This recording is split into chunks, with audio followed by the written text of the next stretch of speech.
Welcome, everybody, to the U.S. Nationals. My name is Intero. I'm joined by Mr. Star. Hello. It's good to be back doing the U.S. Nationals again. We have some great matches for you guys today. We do. It's exciting, and of course, we've got a new team to the U.S. Nationals because one of their rosters, one of the members on their roster, had secured a visa. That's Fox, Yeah. Congratulations to him. On Cloud9. He's competing in America now. But anyway, here's the format overview for you, just so you're wondering how exactly this happens. Well, Stage 1 has already concluded, and Noble and Space Station went on through. And right now we are in the middle of Stage 2, so we'll be finding out which teams will qualify for those 2 extra slots. Of course, one from the East region, one from the West region, not restricted by anything other than where you as a team choose to try and compete. That is correct, and there's 2 teams that have already made it through and are waiting for the conclusion of today's matches. That's Obey Alliance as well as Nomads. So, we've got the weekly format. We'll bring it up on your screen, and we can show you what's going to be going on today and what's already transpired.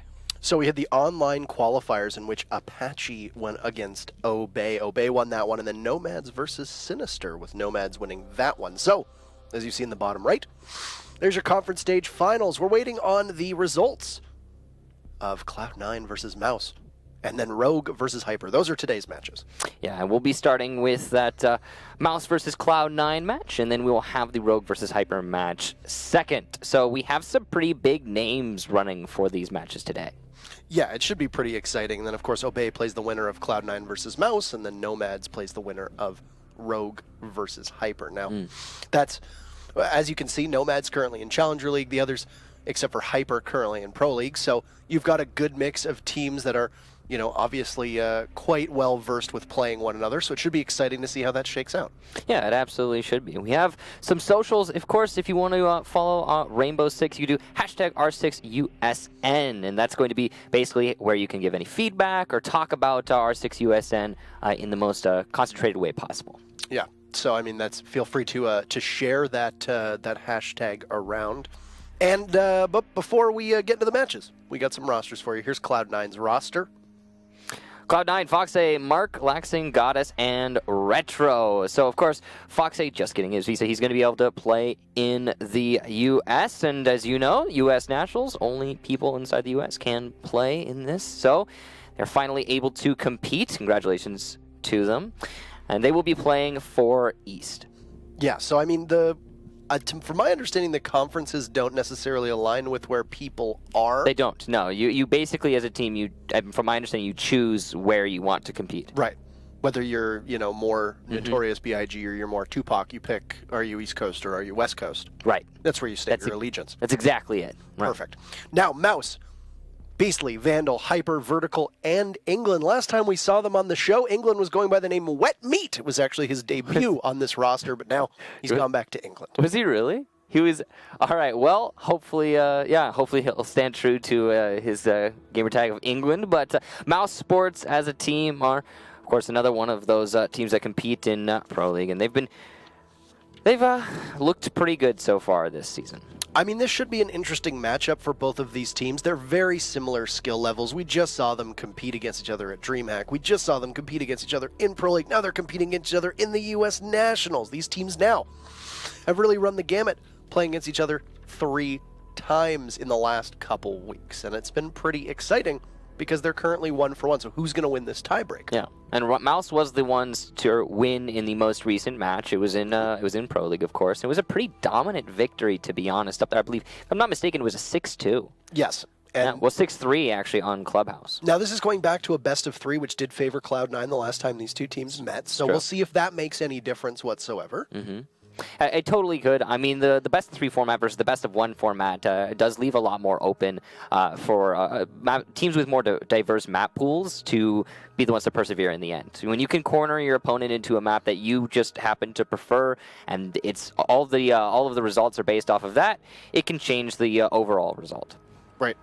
So we should have the map bands up at some point soon for you, just to know where we're going to go. Keep in mind, this is, of course, a best of 3. So we can bring up the map bands for you.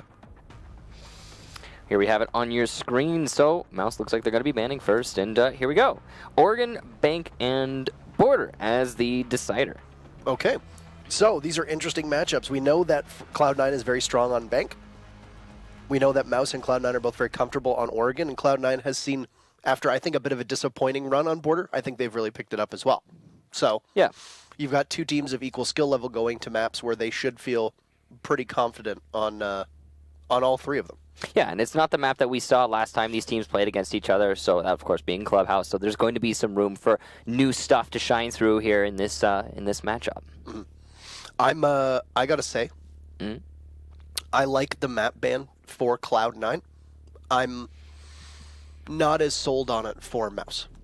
I feel more confident that Cloud9 is going to walk away from the map ban phase there with a bit more confidence in the maps that they're going to be played on. I got to be honest. I think that it's not really going to change too much. I mean, sure, there's going to be a little bit of confidence, slanted towards. I agree with you, maybe a little bit towards Cloud9. But to be honest, the map pool in competitive Siege these days has gotten so small that it's really hard for teams not to have thoroughly practiced on all of the maps. So you have to actually put in effort to push certain maps to the back of your mind in order to not play them, and usually you only do that for one or two max, and there are a few teams that even will do that, and I don't think Mouse is one of them. So, as much as you're going to have preferences play in here, I do think that this should be a pretty even contest. Yeah, I mean, like I said, both these teams revolve so highly around the operator bans too. Let's look at Mouse, for example. True. They've got a couple players who, if you can take out Lion, if you can take out Pulse, if you can take out, Ying, if you can take out Vigil, then that really hinders the way that they play as a team. Whereas with, Cloud9, they've got a couple operators that they rely on really well, but none that you really see a ban on. Jackal is a good example of that with Fox A. That's true. I think there are some really notable counter picks. Of course, you touched on the Vandal for Vigil specifically on Mouse. That could really hurt them a lot. We have seen him do some pretty amazing work, so maybe that's going to be something that Cloud9 will read into. On maps like Oregon, I don't think it's going to matter too much, but when you go over to Bank, as an example, that could be huge because the roamers are much more influential. And we have seen Mouse actually leaning pretty heavy into their roamers, and teams that can shut that down efficiently usually will have a better time when playing against them. We saw that heavily again on Clubhouse, roaming on the top floor when defending the basement. We've been seeing that be just the meta in general most recently. With the addition of operators like Clash 2, I mean, you can just kind of get a little bit more aggressive with your roam if you can coordinate it properly with your teammates. And I think these are both teams who really revolve around strong fragging plays. Very true. You look at Mouse, they've got Vertical and Hyper. You look at Cloud9, you've got Laxing and Mark, and to a certain extent Fox A helping out there. Both these teams, their anchor play really lives and dies based upon how well their roamers and their entry fraggers can do.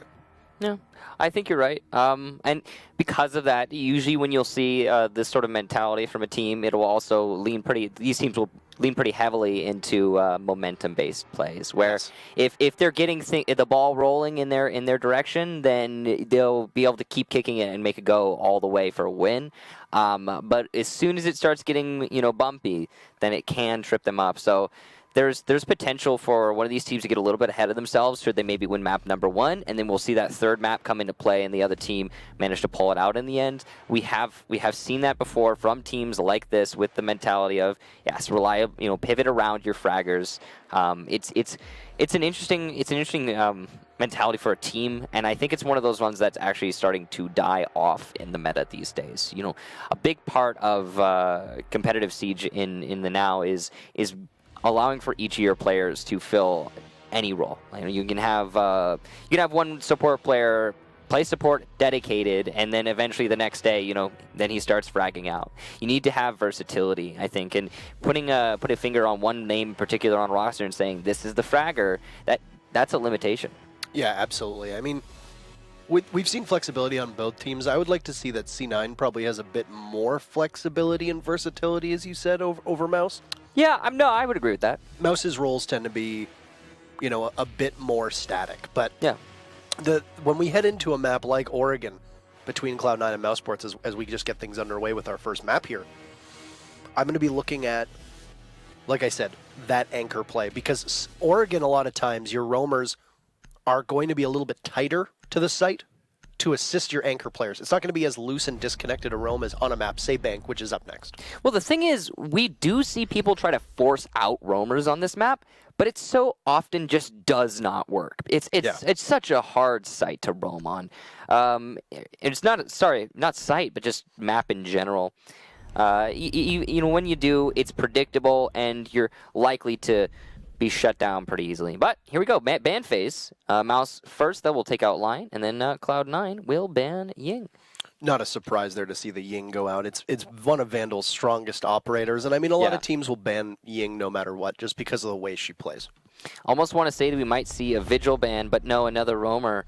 It's going to be Pulse who will be taken down.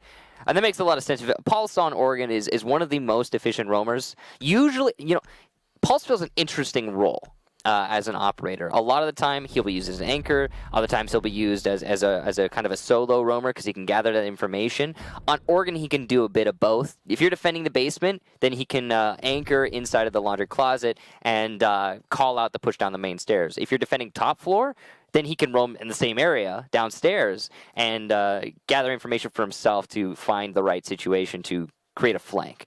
But he is no longer available, and the final ban will be Maestro. Maestro's a smart ban against C9. That should have been Mouse's ban, as they got the last offensive ban there. Mm-hmm. Maestro being run quite a lot, especially by Goddess. Yeah, that's true. And he's very powerful on this map. And the Pulse ban is also going to hurt C9 to a certain extent, because you know Fox loves to run that Pulse for his team. Yeah. Now, they might have a different look on Oregon because they're the ones who banned it, but this is an operator that is played quite extensively by both teams, both Beastly as well as Fox. Interesting confusion here from Cloud9 on that 6 pick. You can see the Frost being picked and then 6 picked into a Valkyrie for Mouse. That's something we've seen a lot of recently, actually. It's the reason, of course, is you can make it so your opponents don't know that there's going to be cameras, and so they don't 6 pick into an IQ. And on top of that, you can force them to look underneath all the windows they vault through the round. It's actually a pretty nasty trick, and it can get you a little bit of a mental edge. It's a small thing, but it's basically free, so why not do it? Yeah, Valkyrie is an operator who sees a lot of play on every single map. I mean, it's not really a surprise. She inhabits a similar role to Pulse. They're very different operators, but a lot of teams will play them similarly. Yeah, I mean, information plus C4, right? That's really the name of the game with both operators. So there's definitely a lot of options there. You know, it's funny. We have Hyper playing here on Mouse, and we have Hyper, the team, playing later today. Yeah, they'll be going up against Rogue in our second match of the day. Mm-hmm. So to start things off here, we are seeing Jackal brought. Jackal, an operator that's seeing actually a lot more play recently. He's fills an interesting spot in the meta. One thing to consider about Jackal is he's actually one of the very few attackers that have soft destruction and smoke. His secondary shotgun is not perfect for soft destruction, but it does do quite a lot. And so as a single operator, you couple that with decent armaments and the versatility that his gadget brings to the table, and he is a very good solo op for any kind of action, whether it be roam clearing or just doing your own thing apart from the rest of the team. And then when it comes to the actual push, he can contribute with the smoke. So it's, you know, again, very versatile operator. We've been seeing him played a lot more. Cloud9 are going to bring him. Mouse Sports, on the other hand, heavy roam downstairs. They've already managed to open up some of that closet wall, so interesting there. Yeah. A lot of teams will invest a couple bodies downstairs, but find themselves in positions where they can't get back to site fast enough to help. You can see that Goddess is going to get the very first kill through the holes that she opened up earlier. Long angle into the dorms, and look at how many roamers there are downstairs right now. Mouse are going to start moving people upstairs, and they will take out Mark, who's attempting to push in. Perfect position here from Foxay, and he's going to take out Vandal from behind right after Vandal gets Retro on the main window, though. Hyper also takes out Goddess, so Cloud9 now at the disadvantage, but they also have site control well in hand. Foxay just needs to get the diffuser over to him. Unfortunately, the player who was carrying that diffuser was eliminated just a few moments prior.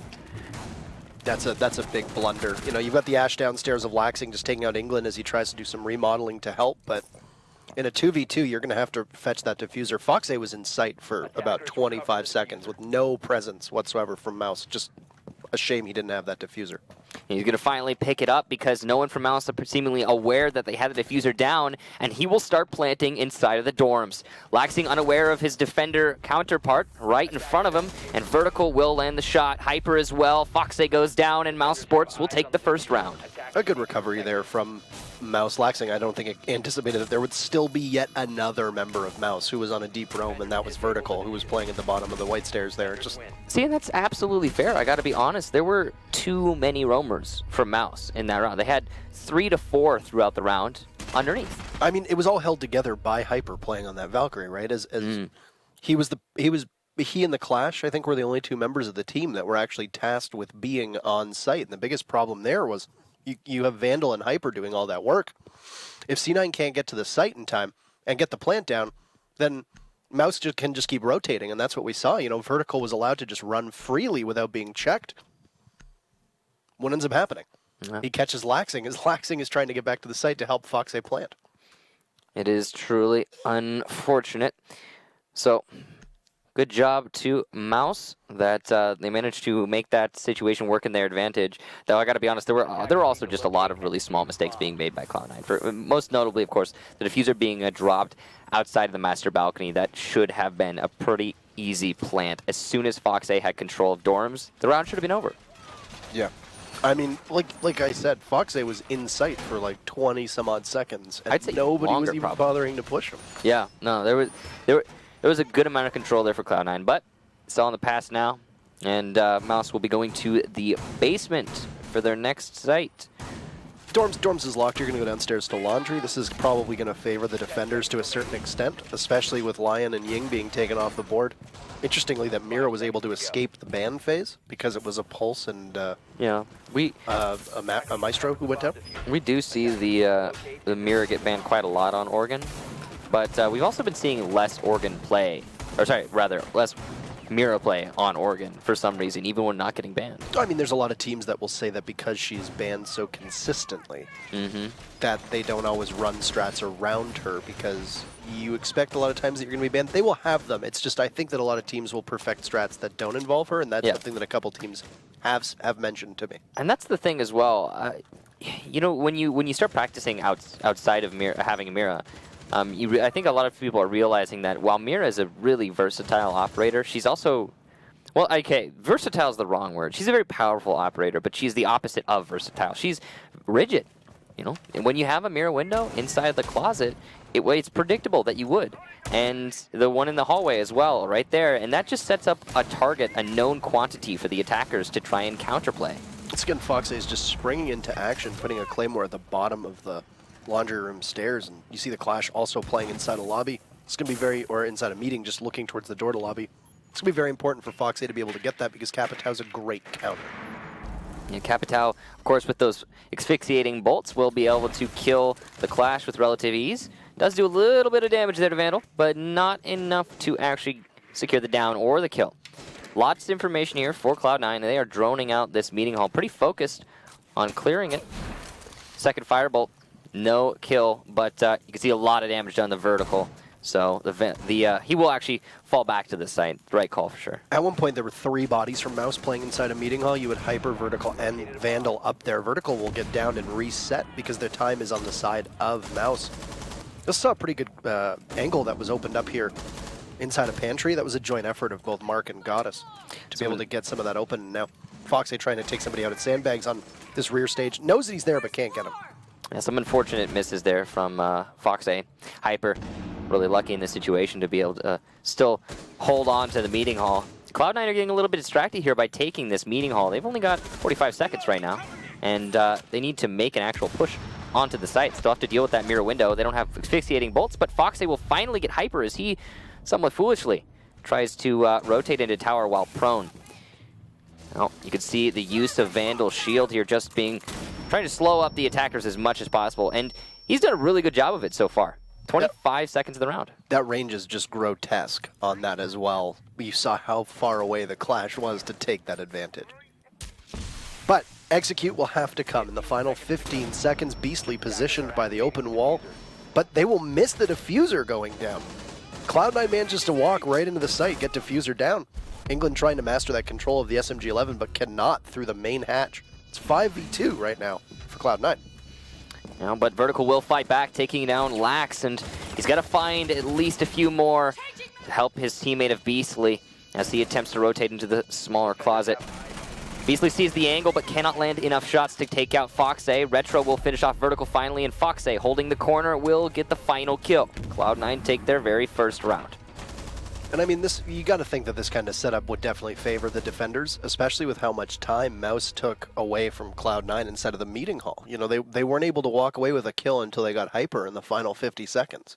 Yeah, I was imagining that round was going to be a pretty decisive victory for Mouse, considering how much time they managed to waste in that meeting hall. And it's a big factor that Cloud9 managed to make the comeback happen. But of course, we didn't get to see it, but we all know that what happened there was the diffuser being planted, despite all of the counterplay options that Mouse had well within hand. I mean, they had C4, they had gas canisters. They could have denied that diffuse plant with relative ease. I mean, Echo's not even banned. I don't believe he was being played, but why not? You're talking about a basement defense here. So there's some oversights in that last round for Mouse that resulted in the loss of their first attempt at the basement. But of course, since they did lose it, they will get to go a second time downstairs, and they have brought a good assortment of tools again. One that I have to question is Vertical on the Ela, because the way that it's working in my mind here is you've got Maestro and Pulse as the defending bands. Why not bring an Echo? Where's the Echo? It's a basement defense on Organ. That's probably one of his best, used environments. So I get preference. I get the fragging power. I also get that they're trying to force Vertical to roam heavy, and he did do a decent amount of work while roaming in meeting hall last round. But maybe the wrong choice considering the result we just saw. Don't think about how viable an Echo would have been in that previous round. Exactly. C9 appeared to just walk down the main stairs and get a plant off. As the Capitao went through the execute for the team.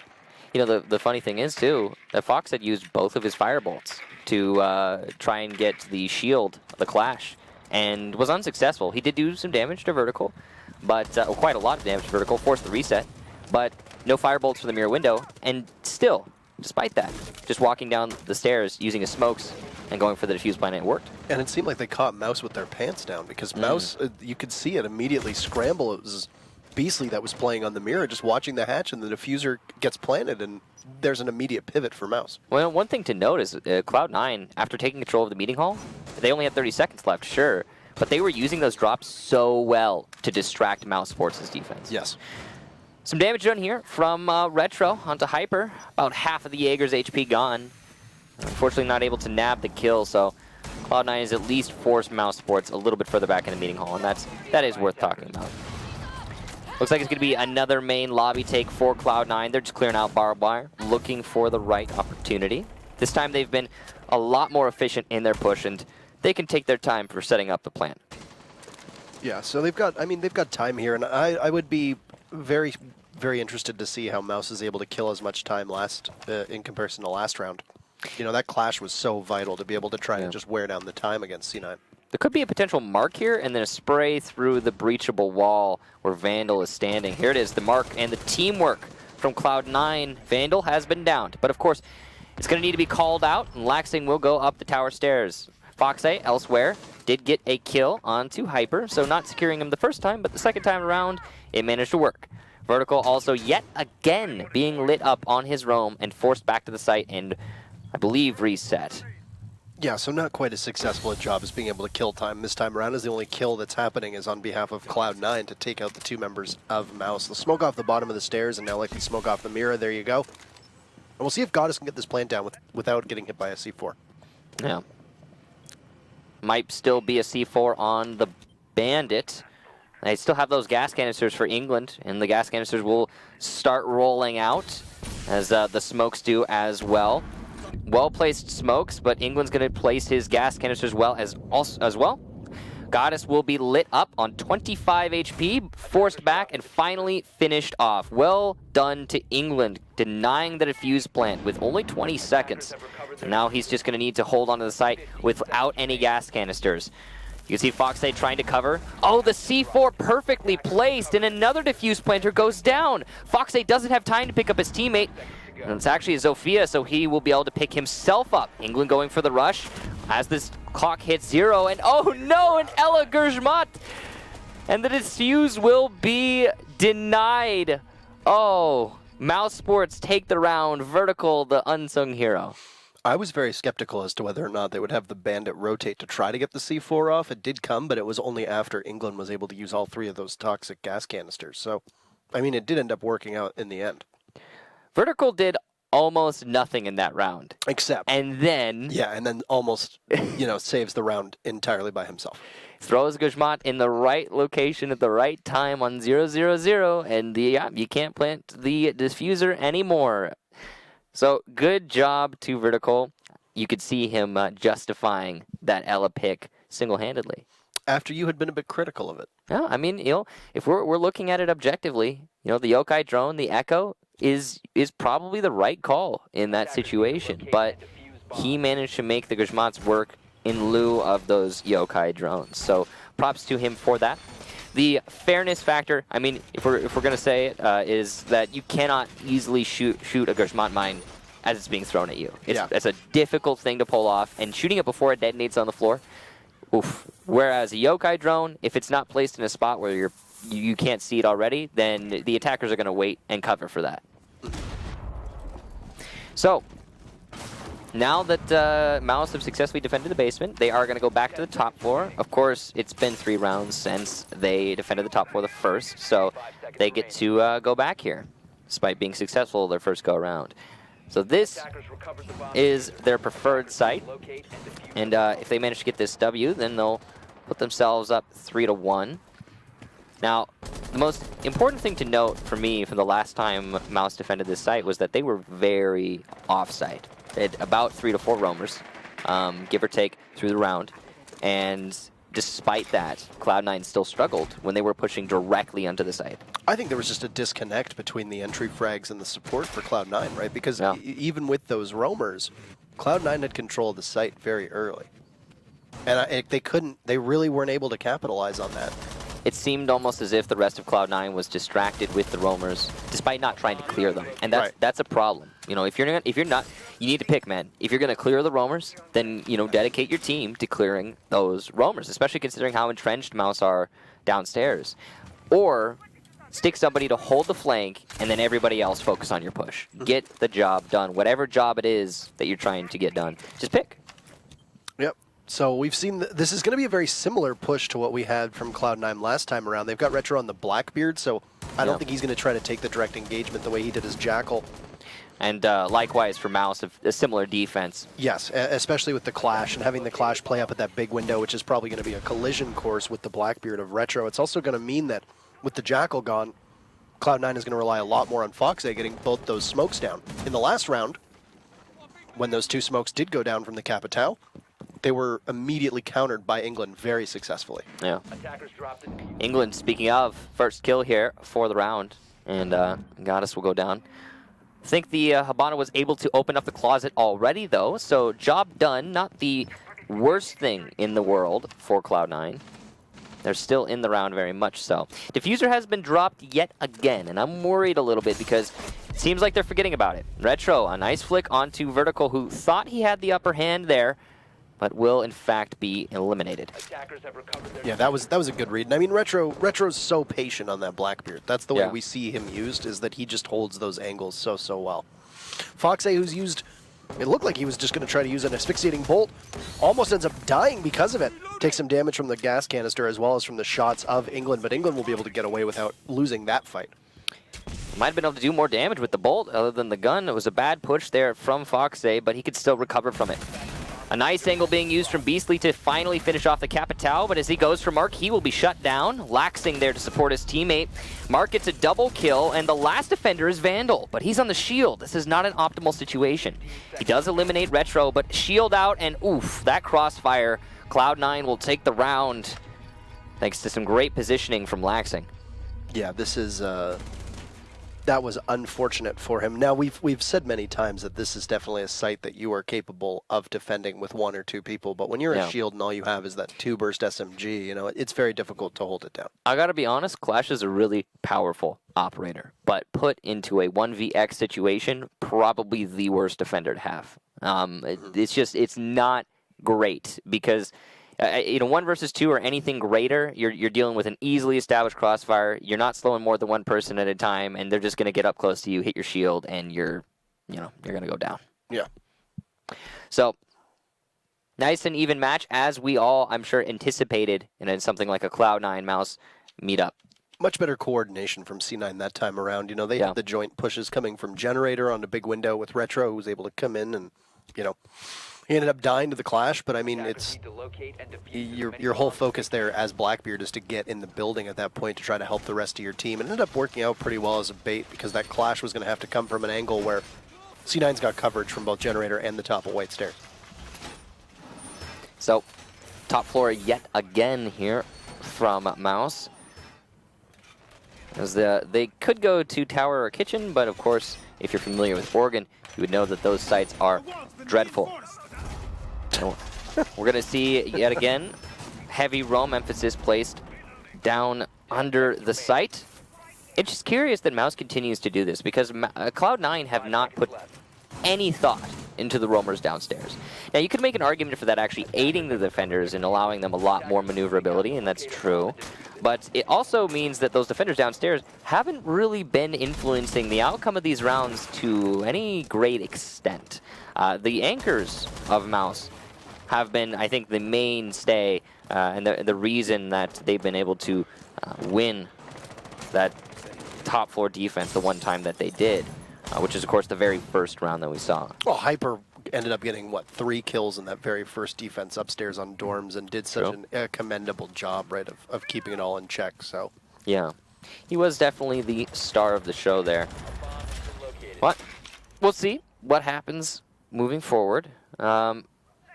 Setup is, again, pretty much the same as it's always been. The difference here is the attack from Cloud9. They've chosen to actually clear from the west side, which is something they haven't really done before on a top floor attack. They've been leaving the roamers to their own sort of game downstairs, and now the focus has shifted. And I'm curious to see how it plays out for Cloud9. They have the right tools to deal with this clash. Of course, it's going to be Mark using his lifeline. He will miss 1 and effectively waste 2. But it's possible he was just trying to allow for the Excaros on the kitchen wall, trying to deny any potential bandit tricking. Other than that, though, it does mean that when he faces Vandal in the future, he will not be able to use that lifeline to force the shield aside. Yeah, and as you mentioned, I like that Cloud9 has shown a bit of versatility on how they're going to entry. You said that this is the first time they've gone for west side, and that's correct. Most of the time they've pushed in through bedroom. Yeah. And very quickly taken closet. Yeah, and they're doing... To be able to open that up, so... They're doing the same over here. I mean, it's pretty quick west side clear right now. So spam's going through the wall here from Retro. He's just looking for those fights. Vertical going to take out Laxing, as yet again Laxing not expecting Vertical to be playing inside of that shower.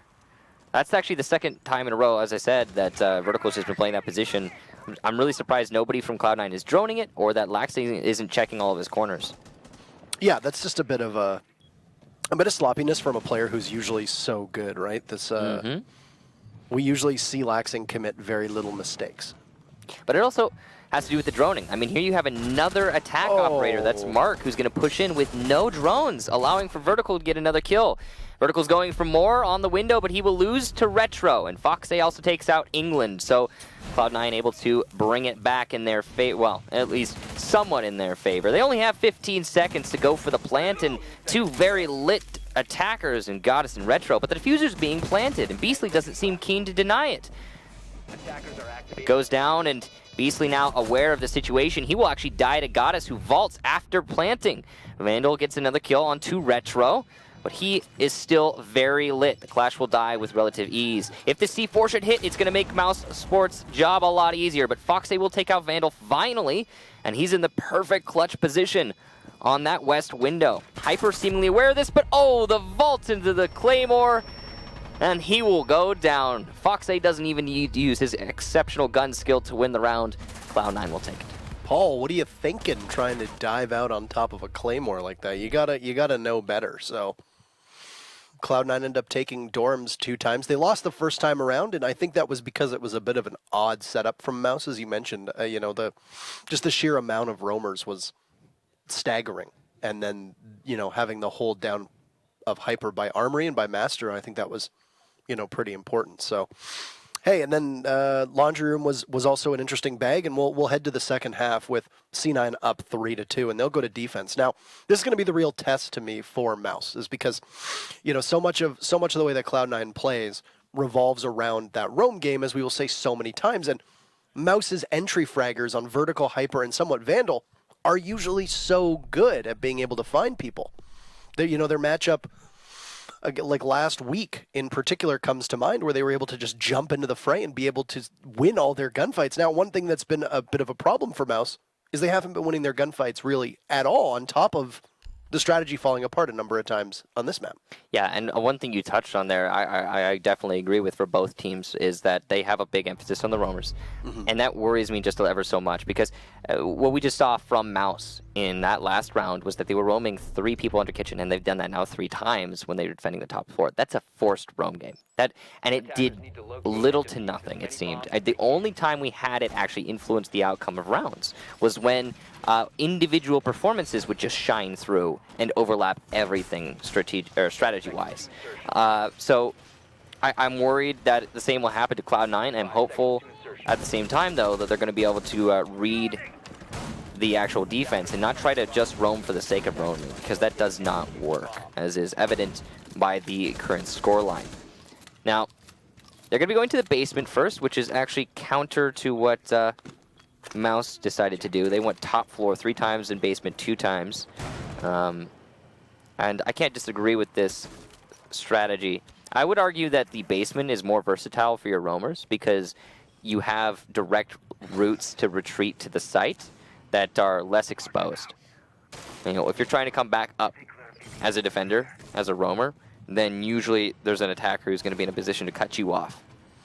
So we've got the roam inside of Meeting Hall, which is where Hyper's main focus is going to be. I think they've determined here that this echo could possibly be a problem, and this is Cloud9 bringing an operator that Mouse Sports didn't particularly see fit to use last time around. We've seen a number of times that these mute jammer strategies work out so well, especially in conjunction with an alibi. It's something that Rogue has done a number of times. Yeah. There is, of course, the we do have Vertical on the Maverick, so he can destroy the mute jammer through the drop down, but he leaves himself a little bit exposed when he goes for that, and it's something that Mouse is going to have to cover for. Currently a interesting, that's funny. He's looking to try and destroy the mute jammers, of course. And you can see he's just opening those holes for his teammate of England, and that's going to allow for the Habana X-Scaros to now open the drop down. It's a real pain to open up a reinforced drop down with a Maverick. Unreinforced is easy, but reinforced takes a bit. Yeah, that's one of those things as well where Maverick isn't really a hard breacher in the same vein that a Thermite and a Habana is. So I think he has more in common with Thatcher, to an extent. Yeah, he's very good at being able to open up holes to help get those gadgets, similar to a Twitch drone or Thatcher's EMP, as you denoted. So I would say he's a bit of a hybrid between Habana and maybe Twitch more than Thatcher. Yeah. Well, his job is done. He has successfully opened up the drop down and those holes over in the kitchen closet, allowing for a cutoff of the rotation. And he has also cast a spell of invisibility, hopefully just for us. He will get the first kill for his team, and Mark goes down, allowing for Mouse to have a small man advantage here.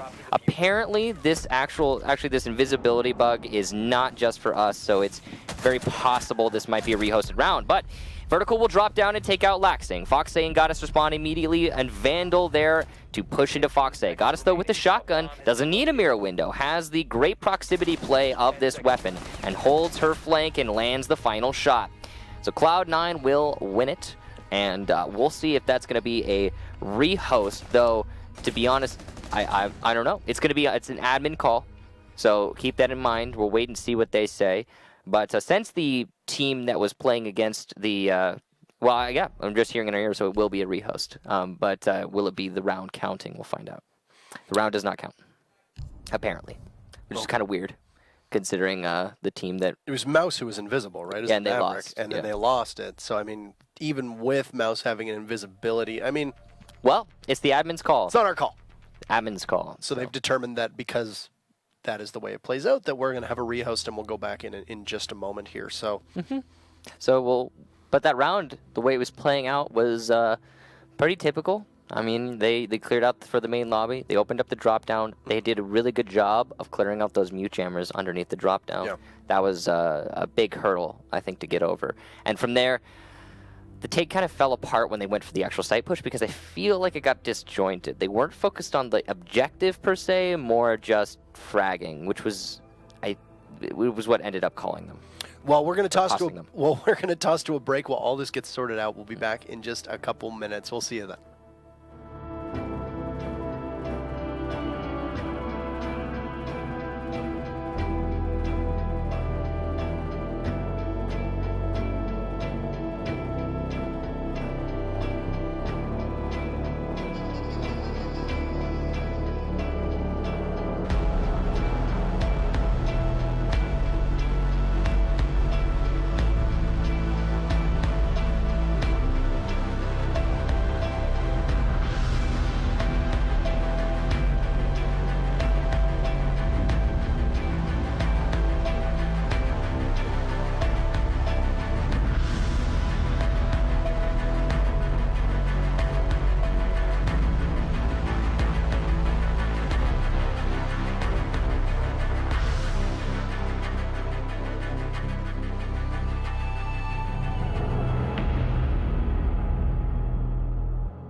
Welcome back, everybody, to the U.S. Nationals. We just had a bit of a rehost there. Yeah.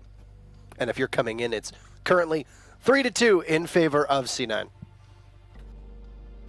Yeah, so it's going to be advantage Cloud9. We did see a round that, of course, will not count. It was called by the admins that it wouldn't because there was a player who unfortunately had bugged out. But no harm done. We should get back into the roll of things in due time. One thing is, it was very likely that given the call was made in the beginning, in the middle of the round, that might be why, the end there was so disjointed on the attack. They might have just been like, "Hey, what the heck, the round's over. So the round's not going to count. I mean, Yeah. at that point, it's like, you know, they all kind of just rushed in. You could have one Yeah. team just give up at that point. You and know? that's probably why we saw it play out the way it played out. Yeah, so I mean, I wouldn't be too surprised if that call was made earlier. So we'll head back into the second half. Now, what'll be most interesting is that Cloud9 had already shown, you know, who their operators were, where they were going to be playing. They were downstairs in laundry room. This is going to be a question: is do they have to go with the exact same operator lineup on both attack and defense? They have to go back downstairs to laundry supply room. That's going to be something to look at because that'll probably benefit Mouse. Yeah, I think the advantage will be Mouse, considering they are going to be the ones in the position to just wait a little bit, especially considering there was no Mira on the defense. You know, you don't have a Mira when you're defending the bottom floor, and they did a really good job of holding out despite that, but it still is going to favor the attackers because now they know, hey, we can get a little bit more aggressive with our push. We can place our smokes more in more strategic locations. We don't have to waste one on the Mirror window, and it should be easy to isolate the laundry and plant the diffuser. Yeah, and C9 is going to have to run with a different roam combo and roam setup, I would imagine, so they don't get droned out immediately and pounced upon. So we'll see now as we head into the game. Score is still 3-2. Nothing changed. It's as if we're starting this half all over again. It does look like C9 is going to have to run with the same combo. That'll probably put Foxy on Alibi. Yeah, and we have, or of course, Ella, I suppose, unless he 6 picks onto it. Laundry and supply room downstairs. Yeah, it was possibly a 6-pick situation there that we saw in the last round. Actually, so, okay, I guess they're not being forced to run the same composition. Goddess is going to pick Mute, which she did play in that last round. But 6-pick into a Mira, instead of bringing the Mute, the IQ also being brought. I think IQ was played. So Mouse is sticking with the same composition. Cloud9 have altered it somewhat. Well, hey, if that's allowed, I guess there you go. I figured it would be the same as it usually is, but I guess not. It stands to reason that they should be able to change things up, though, after that entire round was played. That would be such a huge detriment to the defenders, whose setup would be completely known, right? I mean, yeah, I'm not disagreeing with it. I wasn't sure as to the actual rules that were laid out, and I guess this is what has been called. So here we go. Yeah, no, it's definitely going to be better for Cloud9 that they have a Mira now, especially considering the mute jamming trick really only works once or twice. And then the attackers, they'll know about it, and they'll say, hey, we need to really early in the round deal with those jammers underneath the drop. And here are the tools to do so. And they have a perfect setup to deal with this problem. Of course, in the IQ and the Maverick, most specifically. Yeah, so both teams are going to get a mulligan here and be able to try something a little different. Hyper's is going to be able to sprint all the way in, take out the cam, and get very close to lobby already. Yeah, we were seeing this from Retro when Cloud9 were on attack. Just a very aggressive push from the west side to establish that, yes, indeed, we do have control here. It makes sense. Usually, you don't see a lot of presence on the west side from the roamers in North America. You'll see from other regions like Latin America, a little bit more presence over there, but less so. And if you do see it, it's almost always a very passive roam that will fall back immediately through this hole. In fact, through the wall that's being opened up right now by Vertical. Yeah, and that means that Mark can't play as freely inside a meeting hall, and it'll mean that a rotate as well, leading up to those attic stairs, is essentially gone from C9. They'll be too vulnerable if somebody from Mouse is stuck on that angle, just hard holding it. I like the way that Hyper is playing in the kitchen closet. He was playing on top of the little box there, trying to use the holes that were open to cut off rotation. But he will be pushed to a different role, which is actually pushing in through the meeting hall, which is a little bit of a change. Just trying to clear out the barbed wire right now, but eventually, of course, he is going to be peeking onto the sandbags and the stage. Very dangerous play. Also focusing on taking out the yokai drones. You can see it's being called to his teammates. It's going to be a dangerous peek, though. He runs the risk of losing his life when he peeks around the corner to try and get that drone. Yeah, I think that's why he pinged it, probably for somebody on the team to maybe be able to get that. Possibly a grenade from the sledge could be used to try to take that out. Yeah, well, it's being called out right now. We'll see if England is able to land the shot. Seems like he's the one put in the position to do so. Slow going here for Mouse. They're just trying to clear out as much utility as they can before they go for an actual push.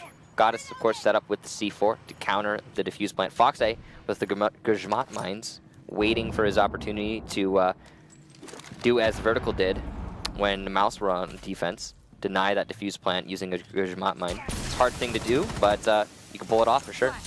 Smokes for the cover of the defuse plant. England going to go for the inch-in strategy, and he's making it work. Beastly will get a kill into Goddess as she attempts to C4, and the defuse plant goes down. England loses a lot of HP as a result, but it's too late for really matter. Mouse now in the driver's seat. Hyper get Foxay as he attempts to push. Retro will refrag onto Beastly. But look at that, 2 players on Cloud9 still very lit up in this situation. It's not boding well. Pushing from Meeting Hall though, Mark, that is a great angle to play, and he will take out Hyper. You can see on the stairs, Laxing trying to do some damage to England. He will in fact down England, and Retro will secure the final kill. Vertical now the last attacker, and he will be finished off by Mark. What an excellent retake from Cloud9, and a lot of that in part due to Mark's push through the Meeting Hall because it was not properly isolated by Mouse Sports. Yeah, overall, really well done from Cloud9 there, and just the Maverick could not be able to get back. He was, interestingly enough, as Cloud9 was disabling that diffuser, Vertical was as invisible that round as he was the previous round. Wow. That's... At least to stop the diffuse. It's a low blow.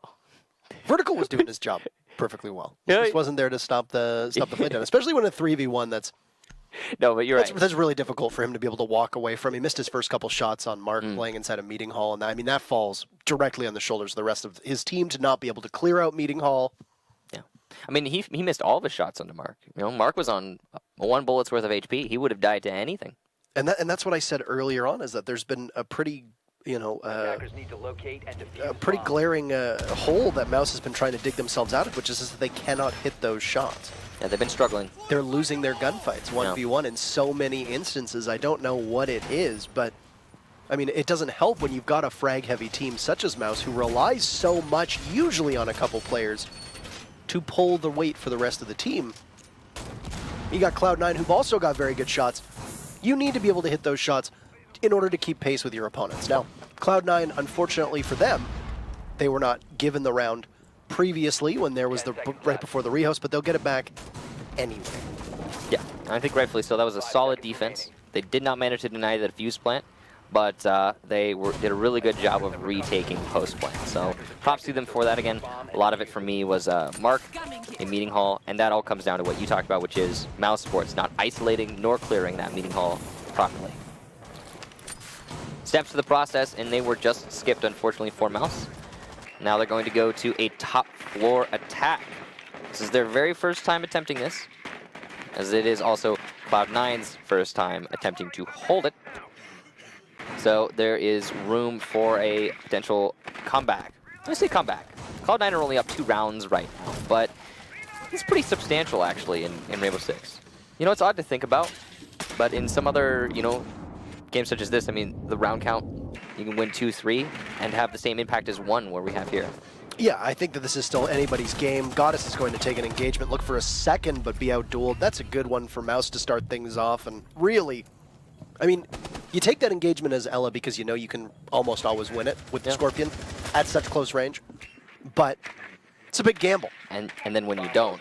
And when you don't, I mean, you find yourself in a position where you could have essentially traded an Ella for what would be the sole main hard breacher in Hibana, though there is a Maverick on the board for Mouse. That would have been a pretty worthwhile trade, but Goddess wasn't able to land enough shots to get the kill. I feel compelled to come back to the Echo conversation, because guess who's not banned? Echo. We saw an Echo last round, to be fair. Yeah, and he wasn't very useful if he was there. And Hyper's going to take out another Cloud9 defender. That's Fox that goes down. So it's looking worse and worse for the Cloud9 defense. They're playing a very open strategy here, and it just hasn't been working out great for them. In fact, it's going to continue to not work out great for them as Retro eats some bullets, trying to peek into the closet. And here comes the push from Mouse. And I don't think they understand exactly how to deal with that soft wall. Laxing gets one traded off by Vertical, so both teams will lose a body. But in a 2v4 here, we know they can see that the plan is going down, and Retro will have to push up. Can he do the work himself? Oh, he won't get it in time. Vertical gets 1, but 2 from C9. A 1v2, and Mark will need to clutch. As he goes for the angle play, Mouse Sports playing as passively as possible. You can see Vertical is on very low HP, so they do not want to risk this at all. Vandal, as a result, playing very safe. They're going to hear this push into the main hallway, and they will adjust their barrels accordingly. But it's a fake out from Mark. He knows he doesn't have a whole lot of time, so he's just baiting for information. And Vertical will get the final kill as he pushes into the hallway. Great job to Mouse in that post plant, but more importantly, prior in the round, when pushing the site, Cloud9 playing just too aggressively. You know, way too aggressively, and past that, not only are they just trying to peek everything, but also on top of that, they've left a lot of the default angles, a lot of these walls that you would typically reinforce open. And they've opened them themselves as defenders. And that is a viable strategy. Something that I think people mistake Siege for is, you know, defenders set up their little castle and they try to hold it as best they can, and the attackers try to pick it apart piece by piece. But that's not necessarily how it has to play out. The defenders can't just open everything up and make it a fluid, open playing field for both teams. And they can make that work. But it also is a risk. You know, it's something that you lose layers on your defense. And when you're playing so aggressively and losing those aggressive fights, it's just not going to bode well for you. No, and I mean, we saw the way that Mouse was struggling to try to get through that closet wall. It was totally opened up. They had to use some X-Kairos on it to try to get through it because they didn't have a buck, they didn't have a sledge, didn't have a Zofia.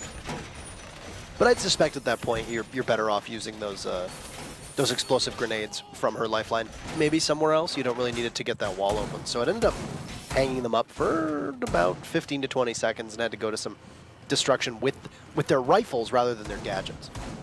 Yeah, but they made it work. They got in to the site, allowing for the defuse plant. 10 seconds now, to go. Cloud9 going to actually choose to, instead of defending the top floor again, this is interesting, go to kitchen. Clearly, they have a lot of confidence in their kitchen setup. They've also brought a yokai, the Echo, and Goddess is still going to be playing on the Mira. So you've got a lot of good utility to counter a potential plant behind the default wall. So there's basically one place you plant on this site. One place the attackers will go, and that is behind this indestructible wall, nice in the safe corner. Now the reason the wall next to it has been opened up by the defenders is because if you take a look down over by where Laxing is playing, Laxing's position is the linchpin. That's why he's using the shotgun. He needs to stay alive in lockers as long as possible, because from here, he is the one who can deny the defuse plant when it eventually does start to happen behind that indestructible wall. So it's very important that Laxing does not die here, and that's why there's so much utility being placed in the closet, or in the in the lockers room. You got that shield, barbed wire, plenty of ADSs. And it's going to be a decent setup, I think, from Cloud9, though this strategy has so many flaws in it. You know, it's easy to cut off, and if Mouse Sports reads this right, it's basically their round to lose, is what I'm trying to say. I mean, Beasting's going to start things off, finding Foxay, the Echo. That is a pretty damning first casualty for Cloud9 to lose that plant denial operator. It's going to put a lot of weight onto Retro, as the smoke is the last one up to possibly have to deal with this plant going down. But he's going to end up finding England, as the Hibana had managed to open up some of the west wall inside of the lounge area just by the one couch. So that hard breach will be gone. And of course, there's no Maverick this time around for Mouse to even possibly have somebody who could try to open up those reinforcements. Yeah. So all the hard structure's gone. But England, I believe, did manage to open up that crouch wall, so they can still use Junk Tower as their push position into the default plant spot. They've got Vandal trying to cut off some of the rotation of Mark here from the doorway of Cafeteria. If Mark pushes up too much more, he will be exposed to the Zofia. Very dangerous, but he's aware of this. Gershmont from the lifeline going to disrupt him, and Hyper will actually get the kill because of that. Bad use of the shotgun there from Laxing. Vertical will expect that rotation. Here comes the smoke and the plant, the firebolts as well. A well-coordinated push right now from Mouse. The push into the hallway, though, from Retro will get Hyper before the round is all over. Vandal and Beastly, the final 2 kills. Mouse play that perfectly. It was really good coverage by Mouse just to be able to do that. Like you said, they covered it perfectly. They had all their, they had all the lines of sight that they really needed in order to make sure that C9 was boxed into that kitchen and they couldn't push out. You know, as much as I got to say that setup from Cloud9 was actually really pretty great. And I got to say props to them for that. You don't often see, so well thought out setups on offsites. it is also an offsite.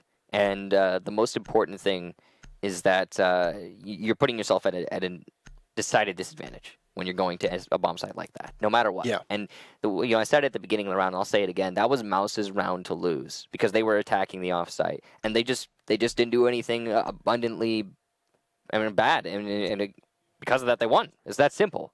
You play a standard attack onto that site, which is exactly what they did, and you will win 9 times out of 10. And these are the sorts of things that have been proven over a long period of time. It's the same thing as old Clubhouse before the rework.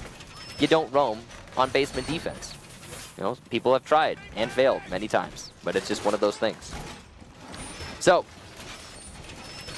Cloud9 now going back to the basement. And this is their second time defending the basement.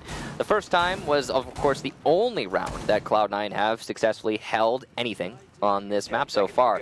They were up 4-2 after winning that basement defense, but they have since lost 2 rounds in a row to trying to defend the top floor in the kitchen. And now we're nice and even here at 4-4. Again, this is very much what we were all expecting in a Mouse versus Cloud9 matchup. Especially with how it's been going the last little while between these two teams. It's not really much of a surprise here now. Just to touch on Kitchen for a second. Cloud9 is a team that likes to go with the less conventional sites from time to time. Look at, you mentioned Clubhouse, how you don't roam on basement. Well, you used to not. Well, you can now, but I mean, to bring up Clubhouse, you also don't usually play bar stock, but Cloud9 does, repeatedly, over and over and over again. Yeah. So because they do that, it doesn't really surprise me to see different sites trying to. I'm a bit surprised it was Kitchen. I would have suspected maybe a tower between Cloud9 and Mouse, but here you have it. Yeah, we've seen both tower and Kitchen used as offsites on Oregon, and they have their merits. Neither is a great site, though, if we're being honest. So, the drop down not opened up, possibly due to an impact, I want to say? Yes, it was an impact from Foxay, I believe, running up the main stairs, it looked like. And he will get 1 set of X-Caros, so good job to Foxay pulling that off. But the drop down, of course, will be opened up eventually. It just means that England now has 1 less set of X-Caros charges, and thus 1 less thing he can open up. This is a collision. It almost looked like there was going to be a collision course here between Hyper and the clash of Laxing, but no, he's just going to. Laxing's just going to continue to exist inside of that meeting hall and not be able to really get much with it. But a big focal point here is on Kitchen. I think that site could have very easily gone in favor of Cloud9 had if the Echo survived. Foxay was first casualty for Cloud9 in that round. He's still hanging around here. He says the smoke this time. Retro is the one on the Echo. Yeah. Having those 2 Yokai drones up, so critical. And even though Hyper does appear to be on Yokai drone duty, they haven't really been able to get any success out of it. But Mouse flirting with going for a plant at the bottom of the stairs. It did appear that England was possibly going to go for a plant, but they'll bait out the smoke. About 50 seconds left. So decent timing for Mouse as they'll lose Vandal. The Zofia, that's a lot of utility off the board, but still very easily winnable here. Mark will peek a little bit too aggressively, and Vertical will be able to take him out. Now you see at the bottom of the main stairs, there goes the plant. England on the bottom of the stairs, but he'll get hit with the Toxic Babe. Breathing in too much gas, England will have to fall off, and the Yokai still remain. So this is a last second here for Cloud9 to be able to steal this one. Hyper, unfortunately, not able to deny those Yokai drones. Retro will take down Vertical as he comes off of his drones, and Mouse so little on HP, or so low on HP and so low on time, but Hyper's managed to find his way behind the defense, and he will take out Goddess and Foxay with a beautiful pre-fire, leaving just 2 defenders left in play. As he goes for a diffused plant, though, whoa, the clash right in front of him, but he makes it work! What is happening, Hyper? Does Retro have any drones? Yes, he does, but somehow it drops, and it goes back up. The clutch from the Echo, and a denied clutch from Hyper despite all of his beautiful plays in the last 20 seconds of that round. It looked like both the Yokais were up as well, which is so funny because of how much time Hyper spent trying to hunt them. That's what I was trying to touch on before all the action started happening there. Hyper, first of all, when you're rewatching this, Hyper, fantastic attempt at a clutch there. That was the definition of a nice try, but you really slumped on the Yokai drone hunting duty. There was some serious work that needed to be done there. There was one that was very exposed for a decent chunk of time, and we potentially could have seen that been a little bit more of a focus, not necessarily just for Hyper, but maybe the rest of the team as well. But still, just did not happen. And could have, of course, in retrospect, changed the outcome of the round. And I mean, that's the type of thing that I think Cloud9 was gambling on for Kitchen as well when they were defending in there was, you've got the yokai for the last second plant denial. Unless you're very, very good at being able to play around that corner, it's kind of easy when you're playing on Kitchen to get the plant down because you're so heavily fortified with that unpenetrable wall right beside you as you're going for the plant. That's what makes Evil Eyes and Yokai drones so effective, because they can go around that corner. I mean, you can arc a C4, you can throw a Toxic Babe if you're playing out of the kitchen. In particular, likely playing on a mirror window. 5 seconds to go. But we just saw a great example of how Yokai drones staying alive and having Echo be the last man up is so crucial for a team. And those Yokai drones were safe from just the immediate peak from Hyper. That's why he wasn't shooting the drone. It wasn't because, oh, hey, he's not shooting the drone. It was because, yeah, he couldn't. But, ultimately, again, that is something that needs to be taken into account for Mouse. They need to place that focus on the drone, because while you can't conveniently shoot it from the bottom of the stairs, there is a way to deal with the drone, and it needs to be dealt with. So, moving on. Mouse Sports now, the ones who are looking to bring this to overtime. I found myself just now wanting to say a tie, a draw. But no, we actually, I believe, have overtime. If I'm not mistaken. We don't have draws. There's no draws, guys. So they need one more round to bring it to overtime. Otherwise, Cloud9 are going to get the victory here. If they could just successfully hold this master push that's happening from Mouse. Bank is, of course, our second map. That is Cloud9's pick. So if Cloud9 walks away with Oregon over Mouse, it doesn't obviously bode well for our mice friends here, as this is, of course, the map they're gambling on winning. No, I mean, they obviously want to win all of them, but losing your map, not exactly the best thing. Also, to go back to the Paris Major, the last time that we saw a best-of-3 series get played over quite a long period of time, the team that won the first map would almost always win the series as well, all but one time. So it'd be very difficult for Mouse to be able to buck that trend. Yeah, it does seem to be kind of set in stone lately. We have been seeing some transitions in the meta, though, and with that, trends tend to change, but I don't know if it's been enough. Well, here comes the push in through the master closet. As you can see, Vertical just peeking wide, looking for some fights, but Cloud9 playing very passively. Goddess has been lit up at the top of the white stairs and likely still has the C4, but as soon as she peeks, she will go down with relative ease. Also has a Black Mirror still in her pocket, but going to choose not to use it.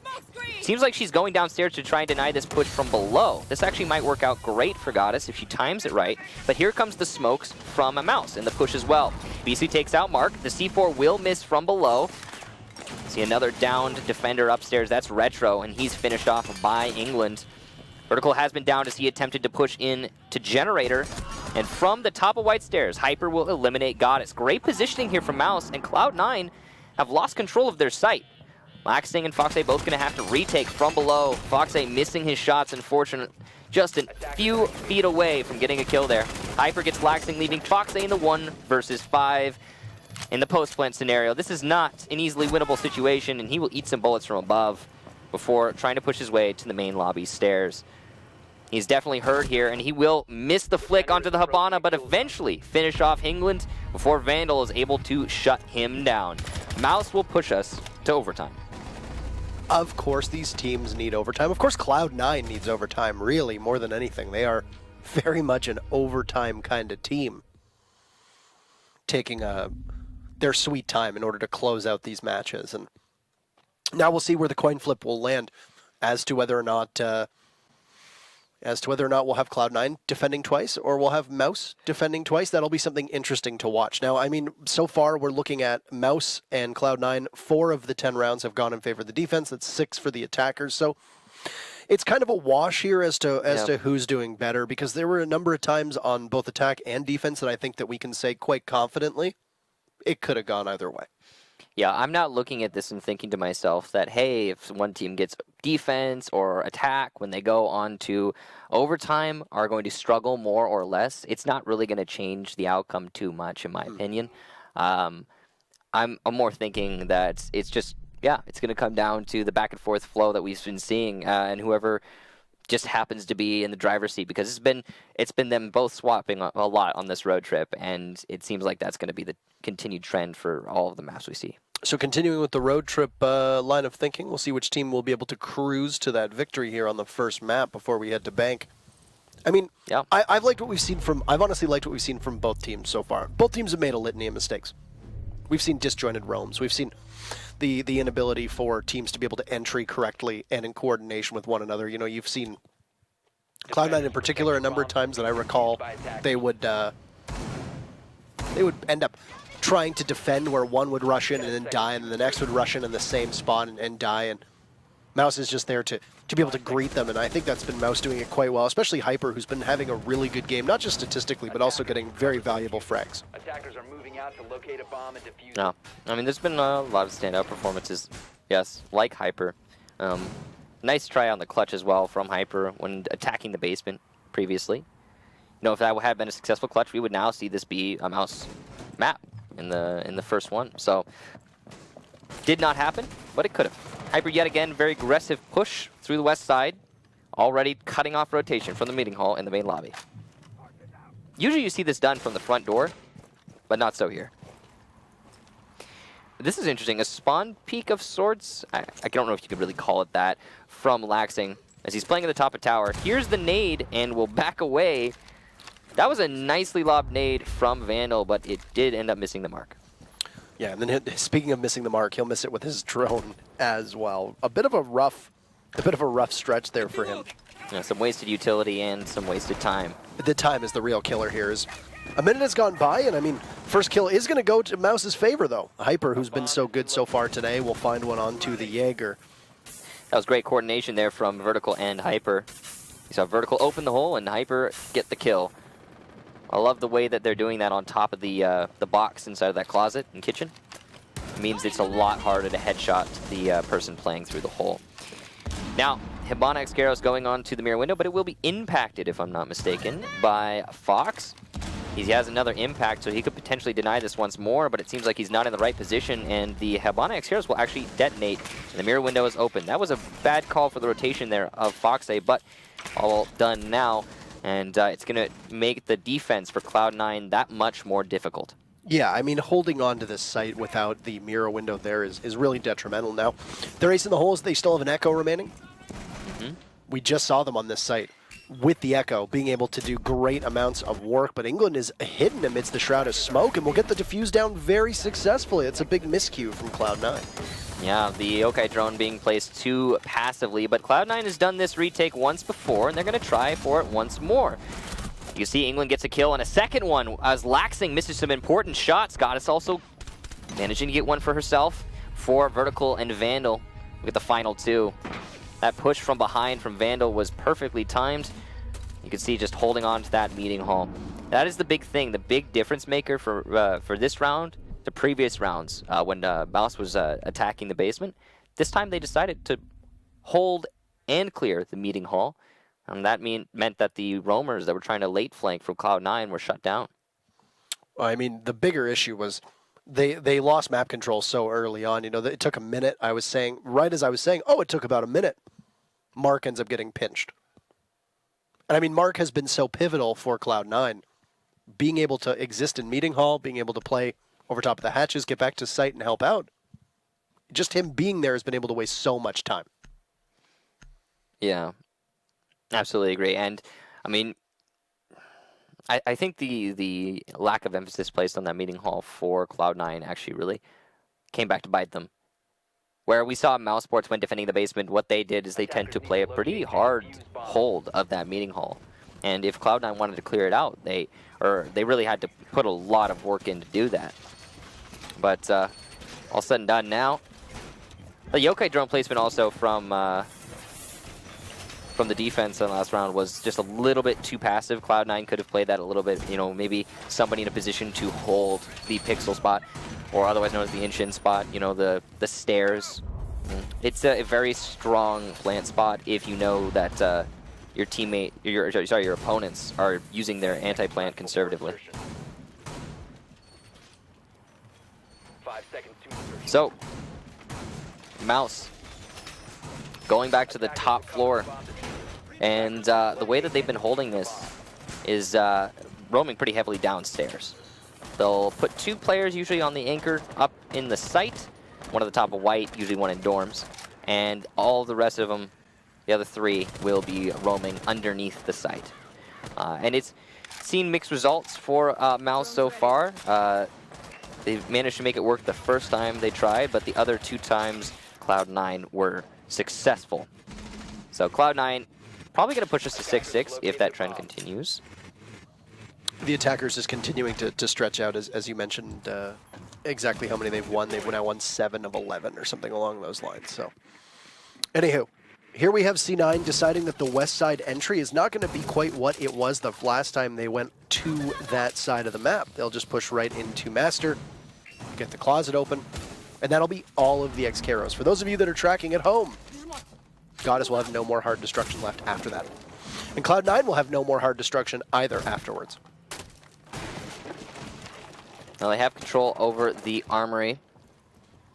And you see Mark just looking to drone out for information now. Usually once you get armory, you don't really need to worry too much about your enemies, as long as there's no C4 potential from below, which is still in play for Mouse Sports, but it's very unlikely that it's going to happen all the way over by Master and Armory in this instance, considering it's hard to make that rotation as a defender, even underneath. Laxton gets the first kill, and ooh, look at that, onto the shield. That is not who you want to be losing early. Vertical has been successful thus far fighting Laxi in this position, though. He is actually 2 for 2, and he's going for a 3rd try, but the optic covers Laxing, allowing for the kill, and Beastly upstairs trying to hold on the site, will get 1, but does not deny the defuse plan. Hyper now the final defender, and he's going to actually trigger a Claymore, but fade away and stay alive. Goddess has been downed while fighting the Legion, and because of that, this is a 1 versus 2. So there's still potential for Hyper to clutch this out. 1 on the west window. Information called out. Goddess now has given the information to the rest of Cloud9. They know Hyper is pushing from Generator. Sticking or faking out the defuse disable. Laxing in the playmake position. It's going to be hard for Hyper to predict this. He's expecting someone to be low on those stairs. You can see by his aim. And he has no real option here. Waiting for the peek, and it's from the wrong angle. Laxing manages to take it, and Cloud9 will too. 6-6. We go to the final round. Cloud9 and needing every single round in order to close out a match. Name a more iconic duo. Because it feels like it was just a couple weeks ago that we saw Cheese and crackers. Cheese and crackers are a pretty good duo. Yeah. Peanut butter and jelly. Throw some grapes in there with some wine. You want to get like a charcuterie board going? Yeah. Okay, I'm down for that. Yeah. I'm down for a nice charcuterie. But, I mean, Cloud9 is really, they're really taking their time in order to close this one out. And, I mean, it's good staying power to be able to bounce back. But C9, they lost their defense downstairs on Laundry Room. They're going to go back to Laundry Room. Now, both times that they went up to the dorms when they were on defense, they lost. So this stands to reason that they would go to Laundry because it was where they won the 2 times previously. Yeah. Cloud9 have been doing pretty well on this basement hold. Of course, they did lose it in overtime. That was actually, I think, their first loss in this basement hold. But other than that, they've had pretty decent success here. So definitely the right call for them. They have all the right tools for this hold. They brought a castle, which is kind of interesting. I'm going to go ahead and assume that they'll use the castle to try and reinforce the meeting hall entrance to make it easier to hold on to meeting hall extended in the round. Though that is a bit of a risk because it also nullifies meeting hall as you know, an asset, right? If you can't rotate out of meeting hall, then how are you supposed to affect the push in the main lobby? So of course you need an impact, or you need to prep that meeting hall castle in order for this to be a solid strategy from Cloud9. That is something you have to rely on as a defense, and it makes the strategy just a little bit more fragile. Something to consider. The rest of the setup here from Cloud9, though, very standard. You can see the full reinforcement of the meeting hall walls. They do not want to feel pressure at all from these attackers, and it looks like they're, speaking of attackers, they are going to be keen to open up the castle barricade maybe early on, possibly the meeting hall walls using the X-Caros. And Mouse have been pretty good at trying to clear out that meeting hall before they even start a site push. Now, whether they've been successful or not is beside the point. They always seem to focus on it. This has happened almost every single time from Mouse's perspective by being able to open up that one tiny hole inside of the pantry there and basically try to dare Mark to do anything about it. Mark was killed early on. He's being a bit more passive this time around, and I think that's going to add to his longevity. As you can see, we're about 20 seconds past where Mark had died previously. Yeah. So staying alive in this round definitely going to help out a lot. It just seems like he's decided to be a little bit more passive. That was a big blunder from England. Now, granted, the peak from Foxay was obviously something that usually would not happen onto the drop-down, but you have to expect the unexpected, and that's going to put Mouse in a bit of a corner here. Losing their hard destructor means no more open mirror window. Means, you know, one man down, just in general, not ideal. It also is going to make it clearing out those ADS is a little bit more difficult. A good start here for Hyper is he's able to get one of the Yokais, but again, that protected out Yokai is going to haunt Hyper. Foxay will get a down, but he can't possibly know about it. As Vert was going around the corner, it's unlikely that Fox is going to be able to know that he downed that player. You saw he had the impact, but with no point notifier. It's just, why would you waste it if you're not sure? Yeah, and there you have it. Vert's been picked back up. Castle Barricade will go, and Mark is there. Foxay is also available, if need be, to tag in. Mark will shred through Beastly. And there's Fox with a double kill to get Hyper and Vandal. Vert is last one alive. He's got 2 to find. He'll manage to take out Laxing. But you still got Foxay playing up at the double doors of Meeting Hall. You've also only got 30 seconds left. Make that closer to 20 seconds. And Vertical will need to grab that diffuser situated inside a garage. Almost unwinnable. He's going to open up the drop down in the main hallway. Retro will call this out from his Yokai drone, and the rotations from Cloud9 are abound. Vertical gets the mark from his teammates and gets a nice headshot onto Foxay. Goes for the second though, and Goddess is going to be prepared. Cloud9 take it 7-6 in map number 1. It's like I said, it takes Cloud9 all the way till the end to be able to get it, but they walk away with a hard-fought victory, as it says. So of course, that is only the first map of this best of 3. It's going to be Oregon, which was Mouse's map, if I'm not mistaken. And Bank, as the second, will be Cloud9, so they're going to be going to their comfort pick. And this should, I think, you know, because of that, maybe be a 2-0. Honestly, I was expecting this to go all the way to the third, but who knows? Maybe we'll see an upset. You know, I always like to reminisce a little bit. We used to have a situation where we would have the team who picked the map always lose on that map. So maybe we're going back into that era. It's entirely possible. I mean, like I said, it's Cloud9 always needs every single round they can get. They always need 3 maps usually, so I wouldn't be too surprised, you know. But like we said, the way it usually works is that Cloud9's going to have that first map. They win that. Their opponent picked the second map. Their opponent wins that, and then you go to the tiebreaker. Not really the case here. So, yeah. I mean, Oregon going in favor of Cloud9. This was a map that was good for both teams. You know, I think that it's probably not as one-sided as Bank is going to be. I think that Bank is very much going to skew in favor of Cloud9 just based upon the way that we've seen them play before. You know, they've beaten some pretty noteworthy opponents on that map, despite the fact that they claim they don't practice it all that much, which I don't actually believe. Well, I mean, they did 6-2 Obey in the regular season on Bank, so that's a really heavy win right there. You know, Obey a formidable team, even on a map like Bank, and that does show preference a little bit. Mm-hmm. You know, whether or not they practice it, it's something that we've been talking about a lot recently, actually, and we can reference again is that individual player preference does mean quite a lot in this game. If you as a team don't practice Bank, but you just have a bunch of people who really like playing Bank, then that's, yeah, you're gonna do well on Bank. Sometimes just one person making the right call in a situation is going to allow for a round win, and that's the nature of any pro play for Siege. Yeah, I mean, and here in the Nationals in particular, you know, I think C9 has had a pretty good run to get to this point. You know, from what I saw their bracket draws, I think they 2-0'd most teams on their way here to play up against Mouse. So it's been a pretty dominant run from them. Now, the team has kind of had some weird struggles over the last couple weeks. You know, I think it is noteworthy and worth mentioning that they won DreamHack Montreal. They come into the U.S. Nationals as the most recent champion of anything inside of Rainbow Six Siege, walking away with a LAN victory, you know, just a couple weeks ago. But their results outside of that since then in a variety of other leagues have not been what we've expected of them. Now here we go. They've got a bounce back against Mouse, who's turned into a pretty worthwhile adversary for them.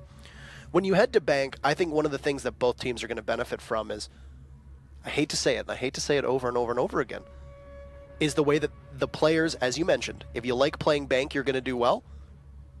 The way that the roamers play and they hit their shots, that goes to the strengths of those type of players on Bank. Now, Mouse have really not been the sharpest shooters so far in this matchup. With the exception of Hyper, people are routinely missing their shots. Yeah. So when you look at Bank, this could possibly be a snowball effect. If Cloud9 has the advantage in terms of strats on Bank, and they can land their shots, can end up being a pretty quick match. There's one thing to consider, that Bank is a very strat-heavy map, but it's also got a lot more openness than Oregon. So it's like Oregon, but also way, way, way more open. And that's the one thing that might favor Mouse just ever so much, is now they have the ability to roam as they clearly want to, and it will actually aid them in defending. You know, if you're, like, for example, we saw a lot of top floor defenses from Mouse where they would roam 3 people underneath, and those 3 people very rarely accomplished anything, and it just seemed forced. And on a map like Bank, those very same roamers are going to actually have a lot more of an impact. But the problem with that is while, yeah, it's going to put Mouse in a much more, I think, comfortable position, Cloud9 on the other side have also been very good at clearing the roamers thus far. And they also have excellent roamers themselves when on defense. So I don't know that it's going to be an inherent advantage to either team, but it will definitely show us some different styles of play. I would imagine that here, Mouse Sports is going to be starting on defense first and foremost. They're going to ban Lion yet again. Yep. Not a stranger to see him. An operator that's, let's be honest, he's very powerful. He's probably one of the most powerful operators in the entire game, if not the most powerful operator in the entire game right now. You can safely call him overpowered. I think that's a pretty safe thing to say. Ying as well, a very commonly banned operator on attack. These are the type of operators that put you in a position to just win if you time it right. Yes. And there's very little usually the defense can do to stop you if you time it right. So that's why you see them banned out usually. You can see a little bit of contemplation here from Cloud9, considering what they want to get rid of on defense. Ought to see, you don't often have it where a team will take it all the way to 0. They will be the ones to ban out Maestro. So I mean, it worked in their favor, but they also happen to be a team who I think their Maestro play is superior to Mouse's. That on face value, I think that hurts Cloud9 more than it hurts Mouse, unless there's something we don't know about this map in particular. Well, Echo also going to go. That's not a surprise. If we're thinking about basement defense, then Maestro and Echo are 2 of the most powerful operators on this map in particular. Mira also very good, but I would rather have a Maestro or an Echo any day of the week while defending the basement, because the attack almost always comes from the server. You need that indirect denial. You need it. And while Mira gives you the knowledge that they're planting default, you cannot that sounds so weird, but you cannot directly and indirectly deny the diffuse plant, except for by the use of your C4, which is somewhat the same, but I'd rather just have an Evil Eye, man. It's a lot easier to do things like deny thermite charges in server in the first place. You know, you can add layers to your defense, and I think it's a smart ban. As much as you might be right, it could possibly hurt Cloud9 more than it hurts Mouse. When you see the Pulse will remain unbanned this time around, I think that'll aid both these teams, and immediately Beastly will go onto the Pulse. And I mean, the way that Beastly plays the Pulse is far less of a fragging operator and just way more of a surveillance operator. That's it. I mean, that's how you're supposed to. Right, I know, but I mean, certain teams will use Pulse more aggressively, and other teams will use him deep in sight to give the anchors and possibly support players that information. It really depends on the team strat. I think a little bit of clarification there. That's how you're supposed to use Pulse on Bank. There are certain situations where you need to be playing Pulse. Like, for example, on Oregon, you're gonna roam Pulse on Oregon, he's more of a fragger. You know, you're gonna put him. You're defending the top floor. You're gonna put him in the basement, and he needs to do some damage. He needs to make some hurt happen. Yeah. Whereas on bank basement defense, you're putting him in vault, and he's staring at server, and he's just gathering information. That is his job. And then eventually, what he needs to do as well is deny the defuse plant using his C4. But that comes much later, and before that, again, it just comes down to gathering information. So, here we go. Roam clear for Cloud9. And they're looking to clear out stock before they start anything else happening. It's going to be, as such, a top-down for Cloud9. This is definitely the right call. It's obvious that they're making it based on their opponents. Mouse Sports, we talked about it before, like to roam. And Cloud9 are going to need to isolate those roamers, need to force them all down before they can make an actual concerted effort into the site. I wonder what's driven this change for Cloud9 on the way that they attack, with Retro being the Jackal now instead of using him on the Blackbeard. I mean, I know that Blackbeard is not exactly all that common here on this map, especially the site defending or attacking downstairs. But Foxay's a pretty darn good Jackal. You've got him on a secondary Heart Breacher role right now. I think that's very interesting as to the way that they've changed some things here. Well, it worked out decently for them on the first map, but it is definitely a change. I think probably just something to do with personal preferences. We always like to talk about it. It's an internal thing for Cloud9. Yeah, absolutely. So, gonna start opening up those drop downs. Cloud9 will use the Thermite to do that. Kind of interesting. Usually you'd have the Habana with the Excaros open up the drops, and Thermite would go over to server to open up that main wall into the site. But not so here for Cloud9. They still have one exothermic charge. Habana actually kind of exposed right now. Foxay potentially not getting calls about Hyper's proximity to him.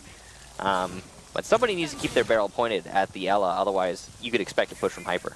Yeah, I mean, both Foxay and Retro are in positions now where a rotate from Mouse might be caught, but I think they looked the wrong way trying to find the Jaeger who was playing down by that server stack, and the Jackal's going to let him go, even though Retro did have the pings. Unfortunately for them, Vertical is going to get away. Meanwhile, the only member of Mouse who's taken any damage right now is Beastly. Ela has fallen off of the server stairs, and will sit with Beastly just over by the vault entrance. It's Foxay pushing down. There's very limited time at the moment. Yeah, it was a great call from Mouse to fall everybody back to site in the last 30 seconds. They had control of the server, but they decided to forfeit it because they knew it was the right decision. You can see Mark has gotten it down inside of Garage, but look at how little time there is. Gas canisters and smoke canisters alike going down to try and deny and cover the defuse plant. Cloud9 getting quite a lot of kills thanks to Laxing looking through those smokes, and the cover is proper as Cloud9 will get the final kill. Despite being in a poor position to win the round, they managed to make it happen. Yeah, that was a flawless round, and I think the real spearhead to that was Laxing's play, being able to see through the smoke, giving great coverage to Goddess as she went for the plant. Not just as this is a good C9 map, this tends to be a very good Laxing and Goddess map for them. You know, and they've had a lot of success here in the various teams that they've played upon. So, I mean, it doesn't surprise me to see them working well in tandem with one another, especially when you've got Glass to see through the smoke. That's very, very powerful pushing ability. It certainly is. Laxing did a lot seeing through those smokes. If it weren't for him in that round, it probably would have been a little bit less one-sided. But the one thing to note is that while the round was one-sided when the actual the action started, it also started with 20 to 25 seconds left, yes. which is really bad to see from Cloud9. They did win that, but it does not bode well for the future. You saw Mouse were holding on to server for so long, and they fell off of it when they saw 30 seconds. You could see the call. You could hear their comms through watching them play. Fall back, there's 30 seconds left. You gotta imagine if they had not made that fallback, Cloud9 wouldn't have had enough time to plant, or to even attempt to plant the diffuser. So that was definitely the right strategic call from Mouse. And it was just honestly kind of, it seemed almost like sheer dumb luck that Cloud9 managed to make it happen in the end. I mean, C9 loses rounds and wins rounds for a very similar reason that we just saw happen, is that you have Mark solo push on his own, Yeah, come through the garage. and that worked out great. It worked out great this time around, but then, I mean, we're also very critical, and we can point fingers when Mark tends to do that, or Laxing does that, or Foxay does that, or Retro does it, because usually the only person on the team that's ever gotten escort is going to be Goddess. Yeah. And they end up pushing in all on their own, and they just get shredded, and that's exactly what just happened to Foxay there. So part of what hinged upon such a good plan of Cloud9 on that first round was this dual hard breacher setup, and they're only going to have one left, as their Thermite is the only hard breacher left. And you're exactly right. You know, pushing into the building with no drones ahead of you. No, and you could do that as a Jackal, sure. You can't do it as a Hibana. You can't even. You shouldn't just have a drone in front of you as a Hibana on a basement attack. You should have a drone and at least one warm body pushing in front of you. Hibana is the most valuable operator while attacking basement because you need to open up all these drop downs. You need to apply that vertical pressure, and it's the only real way to do so. So now they've just got the option for one drop down and potentially one wall if they should so choose. They could also open up two drop downs, but then they won't be able to open the server wall. Definitely the call of Cloud9, but early disadvantage. You know, I can see why they wouldn't expect Hyper to be where he was, but he was. So good job to Hyper, great positioning, and early advantage Mouse. Now, they're just going to have to use the Thermite differently this time around. Probably just use one on the hatch and then try to get the other on the wall downstairs, depending on the way that it's been structured. And you can see that it has been reinforced, but no, they used both directional thermic charges on hatches. Yeah, they decided to adjust their push a little bit here. You could see that they've shifted heavily to the west side, and it seems like they want to go for a drop-down take. But look at this. Beastly on the pulse has managed to call this rotation out, and he will be giving the information to the rest of his team. Hey, they're taking from the drops. Vandal gets a C4 kill onto Laxing as Mark is pushing in through the garage once again. But he's going to have to get quite a few more frags if he wants to recover this round. Goddess inside a garage. There you go. Mark is able to do his split push fashion. I think Goddess is just waiting for a call at this point, possibly to come through Foxay. Going to see if there's a Valkyrie camera in there to give them any spots. Smoke's gone down. Will isolate the site, but there's a C4 from Beastly to be able to tag Retro and eliminate him. That's just Mark and Goddess left, as everybody from Mouse just needs to hide for the next 25 seconds. Goddess is going to be zoned out of pushing in through that garage. That's a great toxic babe that gets thrown down, and that gas canister will do good work, but vertical will do better. It's all up to Mark, who'll just hop right in, and no withstand. Not this time. A double kill from vertical to lock things out, and that'll be Mouse equalizing. Somehow I anticipate this going all the way to the final round again. I'm foreseeing that. I can almost feel it with how how these rounds are going to play out. We're going to see this all the way to the 6-7. But okay. So first of all, my mistake calling Mark pushing garage. I mistook Goddess for Mark. But all in all, the round from Cloud9 there was pretty bad. And why was it bad? Because the Hibana died at the very beginning of the round. Yeah. All thanks to Hyper positioning himself on the square skylight stairs and getting that early frag. That's it. That is why that played out the way it played out. Otherwise, Cloud9 very likely would have shifted their attack over to the default push, which is open drop downs, isolate roamers, push them through server, plant the diffuser. But not so here. So, again, props to Hyper, and nice try. I do have to say, nice try to Cloud9, trying to recover the round by adjusting their take, but also then props to Beastly, calling that rotation out on the pulse. He also managed to get the C4 kill on the player pushing through the vault drop down, which is huge, because if he had not done that, then there would have been another angle for the rest of the defenders to have to account for. So, Beastly, Hyper, good job. Yeah, and I mean, Beastly on this pulse is just... He's a commendable player on any team. He used to do primary IGLing for Mouse. I heard you pause on trying to say Beastly. Well, I mean, it used to be Bexley. No, I was about to say, like, Beastly on this pulse. Beastly. Beastly. He is Beastly on the pulse. Yeah, well, I mean... He's Beastly on the pulse, Parker. It's just, the pulse raises his stock as a player so much, and he, yeah. you know, you can... It's the same with Vandal on the Ying. They're both players that are capable of doing well on other operators, but you can just see the comfort that they have there. And when you have him on the Pulse in particular, it's really valuable. He's going to be trading out, he's going to be keeping the UMP, but trading out the operators. He'll switch on to a castle this time around from above. They're trying to do the typical CEO lockdown strategy involving Amira, involving the castle barricades, kill a lot of time, and force C9 to have to wrestle that second floor control away before they can really push on the Teller's Archive site. And that's something that is pretty standard. Hold on to the top floor. And as we talked about this before the match even started, that's something that Mouse likes to do a lot. Yes. Have those roamers be present. And they actually have had a very light roam presence while defending the basement. Hyper did manage to get that kill off-site, but in the early stages of the last round, but it was still just him, and he fell back really quickly. But here on the top floor, well, not on the top floor, but you know what I mean. Here defending the top floor as roamers, now you can see how Mouse typically plays. That extension to the detection range of the Jackal going to pay off quite a lot here for Retro as he spots out what appears to be the Legion trying to dodge some bullets upstairs. Cloud9 are clamping down on these roamers really quickly, and just like that, they all fall down. Yeah, you've got the Glaz up there. You don't want to take that fight. The fact they've been able to move Laxing indoors so quickly is really a bit of a surprise, and that for Mouse is what's most worrying.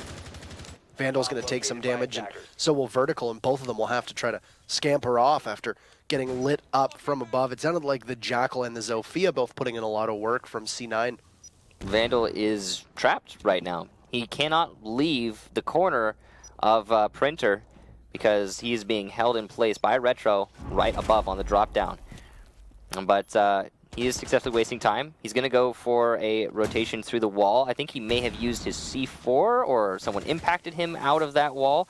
So good teamwork there. If it was an impact, good job to Vandal if it was a C4, no matter what. It was a C4, so they have different explosion patterns. So if you see the 5 sides there. Really? Yes, I believe it's a pentagon, the pentagonal shape. You can see that it's a C4, so there you go. Look, it looks kind of like a pentagon. There you go. Nice. Just in case people were curious. So anyway, Vandal had to shoot his way out, but 20 seconds and C9 trying to go in towards the Teller's desk here. That's Goddess sprinting in, and in vain as Vertical is going to be there to greet her. Laxing and Mark will now be 2 very important pieces. Laxing could have just possibly saved the round for his team. 2 major kills, but he'll get traded out as Vertical gets the final kill that he needed on him. Going around the corner, Mark trying to get it down, but Foxay's last man standing, and no, he is on an island. That will be Mouse putting 2 in a row together. Laxing could have just saved the round for the team by taking out Hyper from below that hatch, because you can sail a C4 all the way up through the hatch and catch some of the attackers, but not this time. No, Hyper gets spotted out. Still, a good effort from C9, but an even greater read from Mouse. I got to commend the roamers for Mouse in that round. They were being pinched very efficiently by C9 on the top floor, and they all managed to make it out with their lives. And then further, they managed to spread out the Cloud9 attack quite a bit. You could see Cloud9 were very distracted with the roamers who pushed over to the open area, most notably Vandal, who used his C4 to stay alive by rotating out of Printer. So really props to the slippery nature of those roamers for Mouse. It managed to keep Cloud9 focused on anything but the site. And then once they were scrambling to actually push, it was too little too late. So, top floor, CEO for Mouse as the next site. They have now won 2 rounds in a row, so they have to go to their 3rd bomb site. They were successful on the basement and, as you just witnessed, the Tellers. Not choosing to go to open area, as some teams do. They've also brought Hyper on the Rook, which is something you don't often see. Of course, that's probably going to be Hyper trying to challenge the long angles that are abundant on this top floor, as are being highlighted. Good thing that works in favor of Bank here is that it's it's got 4 sites that are quite easy for you to defend. Yeah, all of the sites are good on this map. I think that's one great thing about Bank is I think an underappreciated map. So apparently maybe not reading the patch notes or just trying to make some bullet holes there, but can't break the castle barricades with the Glaz any longer. It used to take about I think 12 bullets thereabouts, so it's still expensive to open a castle barricade. but now you just can't. You can do damage through it, though, and I believe he did hit Beastly once. So, good job there to Laxing. It's quite a bit of damage that's been done to Beastly, almost half of his HP, and now the rest in what is often called banana, because it does happen to have a curved shape similar to a banana, as all those barricades will get taken out, and there you go. That's banana. It is kind of banana-shaped, yeah. A lot of teams do refer to that as banana, yeah, because it looks like a banana. Yeah. So there you have it. That's exactly where Hyper is playing. He's pinned down as the bullets are just sailing over top of his head. And behind the windows. Usually you reinforce all those, and they were reinforced. Laxing opened them up. You can't open castle barricades, but you can open up the normal reinforced windows. Good marks here from C9, and Mark will get the kill. I swear did not mean that for that to happen. The lifeline will disrupt his other opponent. That's Beastly on the other side of the doorway. The proximity detonation tells Mark he's got somebody on the left or right immediate, but Retro on the drone will be the one to confirm before he starts getting into the action, pushing from the square skylight. This is a good crossfire, as you can see from Cloud9, right down the middle of the site. Yeah, that's beautiful right now, and it means that Mouse will have to just simply go for a reflex test. Mark originally failed, but was able to make it up with a nice bullet spray through the wall and tag Beastly and get him with that bullet pen kill. Meaning that Mouse have not technically lost control, but they are in a very bad situation, as now England, with his back turned to Retro, will not have any better luck than the rest of his team. Goddess finding Vandal means it's all up to Vertical. The Valkyrie inside a janitor closet. He'll see the Blackbeard break the rifle shield, but Retro will have the final laugh as he crouches down and just shreds through Vertical. That is once again a flawless round from Cloud9. They tie it up. You know, as much as I don't think the MPX needs buff, because it really doesn't, it is just about the worst weapon to use against a Blackbeard shield. Probably, but it's up there. You know, it's top 5 easily. So pretty much a difficult situation there for Vert, and Mouse overall just being collapsed upon. The big thing there for me was, you remember when Cloud9 was clearing the roamers on the Teller's defense from Mouse? Well, on that defense, Mouse could have all the players on the top floor just fall back. You know, as they started to feel pressure, they didn't need to stay there. They could just return to the site, no problem. Plenty of time wasted, good job on the roam. But when you're defending the top floor, the take from Cloud9 is equally as efficient. They completely circled that site, and they just squeezed. And Mouse had nowhere to run to. And how are you supposed to roam on a top floor defense and still influence such an efficient push from Cloud9?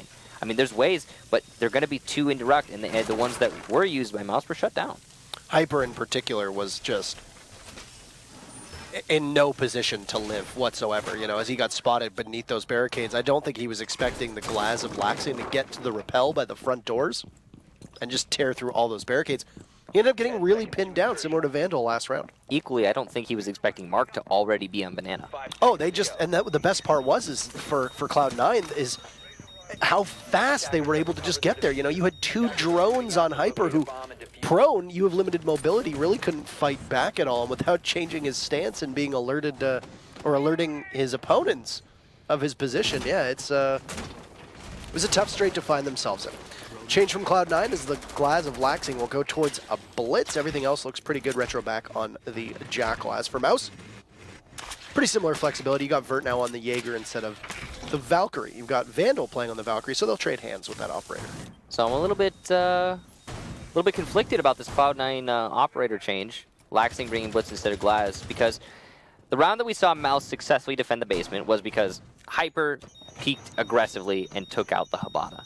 Because the Hibana didn't exist, the drop-downs were not opened, and Cloud9 didn't have a really good attack strategy. I mean, how do you attack basement of Bank without that Hibana, really? It's difficult. You can do it, it's difficult.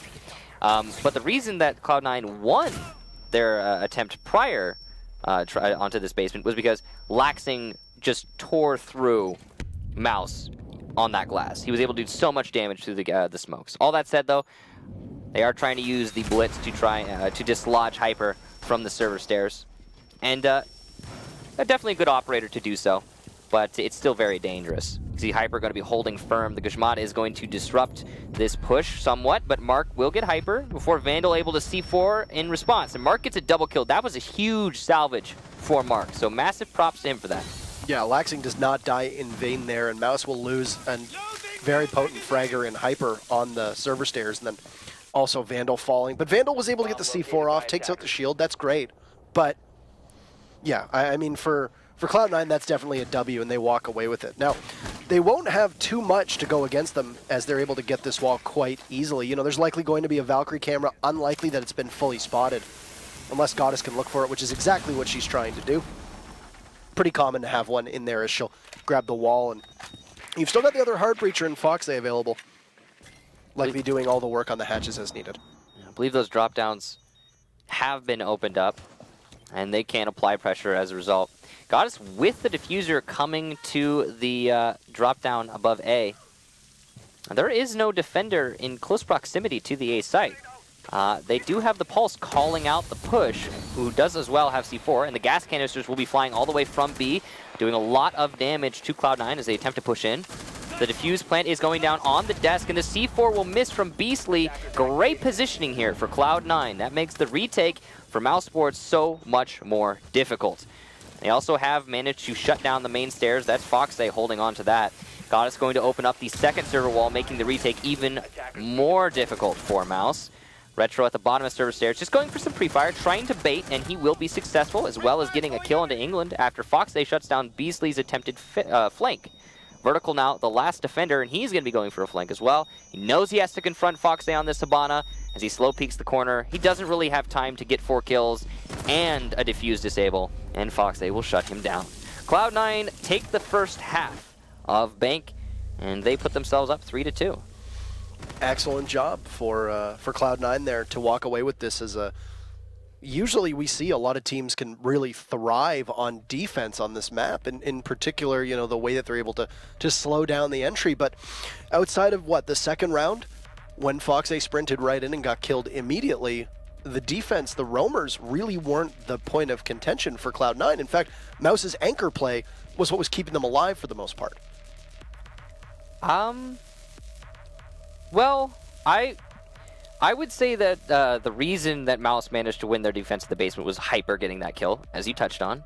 But the only other round they won was their Teller's defense. And yes. The only reason in my mind why they won it was because of how well they played the roamers upstairs. Because those roamers managed to waste so much time, and they all got off scot-free. No punishment at all. And then they continued to waste time by falling off not to the site alone, but Vandal pushed into open area and then into Printer, and then out of Printer into Kitchen, and there was still people hunting him. It was Retro on the Jackal who hunted him for like a solid minute. So I don't know. I feel like the roamers were a big force for Mouse. The other rounds, I mean, that was all C9 winning. So what Mouse managed to make work was, in my mind, because of Hyper's positioning. That is, the getting rid of the Hibana was the exclusive reason that they managed. Well, we can't say that. We can't say that with certainty. I think taking Foxay as the Hibana out was huge. Huge. I think that was massive, and I think that possibly could have been the round right there. Right. And then the other round, of course, that Mouse got was the Teller's defense, because of the roamers on the top floor just doing a great job. But then as well, the anchors that you touched on was one that actually came to the site push. Cloud9 were coming in through the main lobby, which is a solid strategy. But they couldn't make it work. They just could not make it work. So, good job, Cloud9, for taking the first half. Props to the Mouse roamers again, and the anchors as well, in the rounds that they managed to get. We were talking about how Cloud9 were so fast in their roam clear, and yes. We're seeing very much the same thing from Mousesports. They're already pushing into the building. Yeah, a very brisk pace for both teams, and I mean, it's so difficult to really track how teams are going to play on Bank, because you can see just a pre-fire into the Clash Shield here as Hyper's trying to. I don't know what he's trying to do there. He was trying to hit, if I'm not mistaken, he was trying to hit the floor, the ceiling above him, above the shield. Because it'll still detonate then, but if you hit the actual shield of Clash, then it just falls harmlessly to the floor. Now they're trying to get Clash again, and they're not. No. They did a little bit of damage to Foxy this time. I mean, it's not amazingly useful utility, the Ash Charges. They can be used for a lot, very versatile. However, it's not essential that it be used on anything in particular in this take, so it makes sense that they're going to use it to try and get the Clash. The grenade. a little bit more useful. Here comes a push, though, from a Jaeger of Mark, and he gets a double kill! Clash with great communication. Hyper will finally shut down Foxay on the Clash, but the damage is done. Mark has positioning, and he managed to get 2 frags while getting away with his life. Foxay definitely feeling good about that one. Hyper looking to pursue, possibly, and Mark is waiting for that push. There's still Vert on the Jackal, who can mark out this Jaeger and force him to rotate. And that's going to be happening right this minute. Here it comes. Now aware of Mark's location, they're going to start trying to collapse, and he will simply fall back to the site. So great job there by Mark. All they lost was Foxay in the process, as you noted. Mark's going to sustain a little bit of damage. Vertical is hot on his trail, trying to figure out exactly where Mark is. Interesting that we've now seen Mira go unbanned both times here on defense. That's very strange. Usually one team would have pulled the trigger on the Mira ban. Nope. Maestro and Echo are far more valuable, I would imagine, this time, even though, we can likely see a Maestro get played here. Well, last 15 seconds, and here come the smokes. They're going to cover the push into the site, but not fully, as Goddess is able to do some damage there. Laxing will also take out Hyper elsewhere. The defuse plant's going down, but a great push from Goddess will get the kill into the Jackal, and the secondary does damage before Retro is able to finish off Beastly. Excellent communication there from Cloud9 to get that final kill. You see Retro seeing the call from his teammate. Now, I agree with you. I want to touch on what you're talking about with that Mira. It is kind of odd to see nobody ban her out, but it's as I like to say, it's the meta is cyclical, right? So what happens? Mira is a powerful operator that influences the outcome of a round quite a lot, so she gets banned. Then what happens as a response? Teams start practicing without Mira, so they don't need Mira, nor do they need to ban Mira, so she stops getting banned. So because of that, she's back to being a powerful operator that is accessible because she's not being banned. You know, it's a roundabout, it's just a circle. And we're going to go in that, I think, a few times as time plays out. But maybe we're in that position right now where, hey, we're back to Mira being played again because she's not getting banned anymore.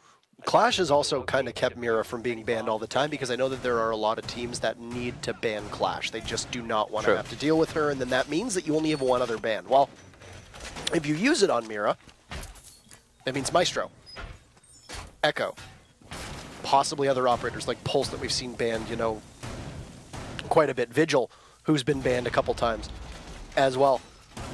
These are operators who now will remain in that fight, and it's a question of the person you're playing against and the team you're playing against. Is it wiser to possibly give the defenders the advantage that Mira gives overall? Or is it wiser to take out one of their strongest operators if you know that they use Maestro very well?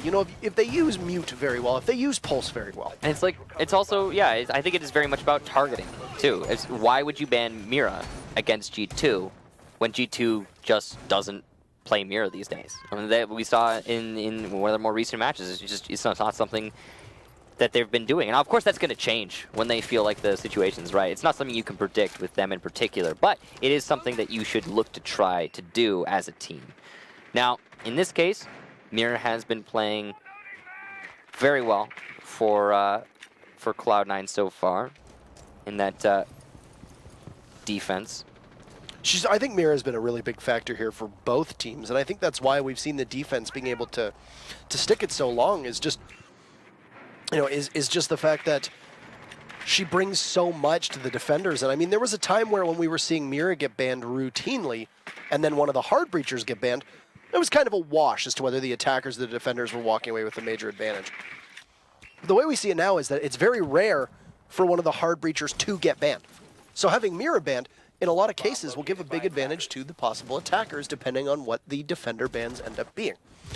First kill is going to go to Mark, though, but he's going to get a little too greedy as he runs into a Claymore, and there's Hyper also being eliminated, or eliminating Foxay. And wow, this is Mouse with a very strong start here, giving themselves an advantage. Yeah, great job to Mouse. And so much time for them still in the round. Cloud9 just going to try and waste as much as they can. Laxing still on the roam downstairs. Retro playing Archives. Goddess in Archives as well, but tasked with holding the A site through that mirror window. Again, the utility showing how useful it can be. However, Mouse has control of the top floor, and if they read that the mirror window is there, they will get the kill on Goddess, who is staying on the mirror window despite being pressured from above. Cut off rotation here, and Retro will go down to Hyper as well, just laxing in the 1 versus 4. But a nice headshot on Hyper. Sees Beastly as well, but chooses to fall back. Probably the right call in this situation as the defuse plant is going down. Perfectly placed C4. But it misses. Laxing doesn't get the kill as the rotation happens from his opponent. A nice headshot, though, and he almost gets the follow-up onto England. Damage done, and the second shot will land. It's all up to Beastly, the 1 versus 1, but Laxing is on so little HP. And there's still so much time for the Capitao. He doesn't need to rush this. But his teammates, Laxing's teammates that is, are calling out Beastly's position. The Valkyrie camps currently in play heavily here. Beastly's checking the wrong corners. Laxing might get the lucky shot, and he does, but oh no! Beastly with the flick! The limited HP not gonna matter as Laxing dies to a headshot, and Mouse will take the round. An excellent try to Laxing, but it just wasn't enough. And a flick as the call came out, and the one thing that Beastly had working in his favor that he could have used if he possibly was a little bit less pressed for time, he had all the utility in his crossbow. He had both asphyxiating bolts and both of the smoke bolts available. He could have used those to try and flush out if he thought, hey, maybe Laxing is playing down by the filing cabinets inside of Tellers. Maybe he is hugging that tight angle where Laxing ended up being. You can use both of your 2 asphyxiating bolts there. Laxing was on so low HP. It's just 1 tick of health and he's dead. Yeah, I absolutely agree. I gotta say, I think it was the right call, though, for Beastly just to play it by the gun. I mean, clearly the reason he was doing that is his teammates were saying, hey, Laxing's low on HP. You know, you don't need to get fancy with it. Just shoot him. Shoot him once and you'll win it. And that's why the flick, when he was, when Beastly was going for the left corner there, was just so wild. Because he knew, I need to land 1 shot, and then I'll manage to win it. And he did just that. So, top floor defense for Cloud9 after unsuccessfully holding the Tellers. They're going to bring a good lineup for this site. No ACOGs, but they have brought a good amount of utility in that Mira, and the castle barricades will help quite a lot on this top floor.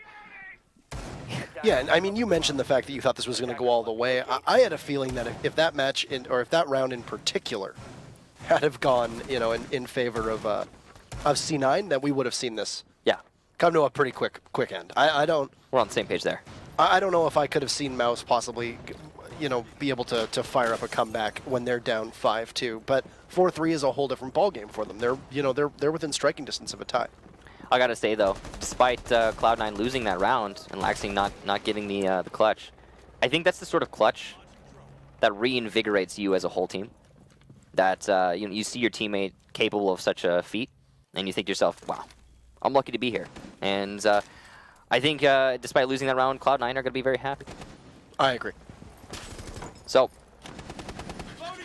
Laxing looking to challenge Vandal, who's repelling on the lobby windows.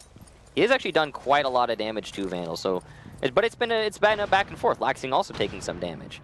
The pressure is being applied to Laxing from multiple angles. This vertical is starting to push his way up the main lobby stairs. Laxing will get aggressive, not go for the shot though, and thus not land it. Now you can see that Retro is actually covering Laxing. An excellent angle play there for Retro on the smoke. Hyper though will shut him down, so the second peek for the attacker successful. But Mark there, again, the support here for Cloud9 is crazy. They are holding on to Banana like it's their last meal.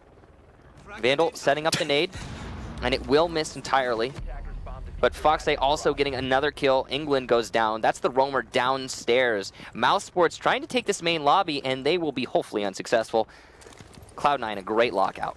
I think it's interesting that you noted that there's no ACOG on defense here. Usually we won't mention every single site whether an ACOG gets brought or not. Yeah. But an ACOG on CEO upstairs is so commonplace now that it's worth mentioning if it doesn't show up. We see teams, G2 for example, SK, for example. They'll bring a Doc or a Rook and they'll stick them up at the top of the spiral stairs and use them to take long-range engagements. Vandal is going to eliminate Laxing, but he's on very low HP. He's got Beastly there, who's full health. Still very winnable for Cloud9, especially with the utility that the Capitao has available. But Foxay, inside a Skylight stairwell. He's in a good position to possibly pounce upon Mouse if they're not really looking. Beastly will go to drone. Sees the mirror window, but doesn't bother, or Vandal sees the mirror window, but doesn't bother to eject it. That would actually be a major boon to Cloud9, who, as I mentioned, have Foxay playing by Skylight Stairwell. Goddess with that Vector will be able to chew through anybody, doesn't need to do too much. Smoke will go down, sails out of C4, needs to not hit her teammate in the process. Mark, very, very close to getting blown wide open, but the only thing that'll get blown open is this lead. As we move to match point, Mark manages to evade the C4 from Goddess, and it is now 5-3, Cloud9. So, Cloud9 match point, series point. I was expecting this to go all the way. It could still, but Mouse are going to have to win 2 in a row to make this happen. And yeah, you were talking about the ACOGs. Do you want to finish that thought? Once I'm done coughing. If feeling all right there, Parker? I'm very, very dreadfully under the weather. Yeah. So I apologize. It happens. I apologize if anybody's heard any coughing or sneezing or anything like that. I also can't speak for more than like 10 seconds without needing to take a really deep breath. Life is rough, man. But you make it through. I make it work. I went to Scotland last weekend, and I feel like a little bit of the Scottish flu came back with me. So it's unfortunate. So I get sick. I mean, when you travel as much as we do on planes, it's really a wonder that we don't actually get sick more than we do. So yeah. Anywho. The ACOG, the whole reason behind the ACOG is that, I mean, you're going to see a lot of anchors with the ACOGs come out, especially on CEO. You end up in a position where you're trying to guard the entire lobby area on defense. You're basically playing full court press, and you're also trying to make sure that anybody on top of parking garage or anybody that's on rappel by the big windows or even by the windows by the front doors of bank can't just do that without any issue from the defenders. That's why we see a Doc. That's why we see a Rook play those ways. We've seen Maestros be able to do that too, but the biggest problem there is that if Maestro dies, you lose his Evil Eyes, whereas losing a Rook is not the end of the world, providing you've already used both of his impact grenades as well as his armor plates. I absolutely agree. On that top floor, I mean, the angle play is just so important with those ACOGs. But Cloud9 managed to make it work for them, or for themselves regardless. They didn't even need one. You know, I was kind of reminiscing when we were actually talking about that earlier in the round, because it was in the past they would have had 3 ACOGs. Yep. They had a Smoke, a Bandit, and a Jaeger. And it's just so odd to think about how the game has changed. Very, very in the past there, though. But sure.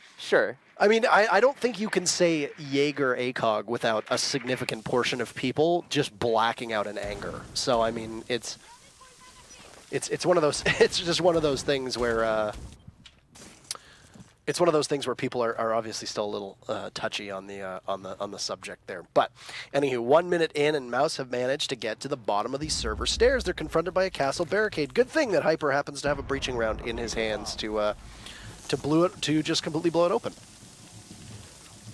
You can see that Cloud9 are just holding on to the server. They're doing their best to deny this push from Mouse Sports. Interesting play from Mark. He's probably just trying to bait for his teammates. That's the only thing I can imagine is happening here. But the thing is by baiting for his teammate, he has now trapped himself. Potentially, if there's an attacker above him, and there seems to be one, yes, in fact, waiting for him to rotate. Foxay, though, can go for the pre-fire and salvage this, or Vandal can just miss his shots. And that seems to be the one that happened. You can see those 2 defenders inside a server are actually trapped by, you know, their own plays. They have castled themselves in here. Mouse are putting a lot of emphasis on those main stairs, trying to push down and look for some kills. They haven't been able to get any, though, just yet. As we come to the last minute, it's been an action-packed first 2. Yeah, and I mean, at the same time, we haven't really seen much of Mouse's strategy bear any real fruit. You know, they've been quite successfully thwarted. But now look at this. Elysian Mine's going to get tossed right up. Goddess takes out Vandal. You've also got Mark on the roam. And Laxing will use both of his goo mines to give the position away. He's going to get flashed, and he'll move out of elevator. And there we go towards the main stairs. Look at that. Laxing with one. Can't go for a second. Tries for it, but misses. It's Retro who will end up getting it. Hyper gets one. Beastly gets one. And what was looking to be a lockout from Cloud9 will not be the case. Mark's position will be given away by the Hibana. Fox8 drops to take out Beastly, and it's all just up to Hyper. He'll get one. This is very winnable. We're on match point. Hyper doesn't hold that diffuser, though, and he'll be getting pinged away. It's all up to Fox8, and he'll finish it. Seal the deal, Cloud9. 2-0 over Mouse. What a clutch from Fox8 and Cloud9 as a whole.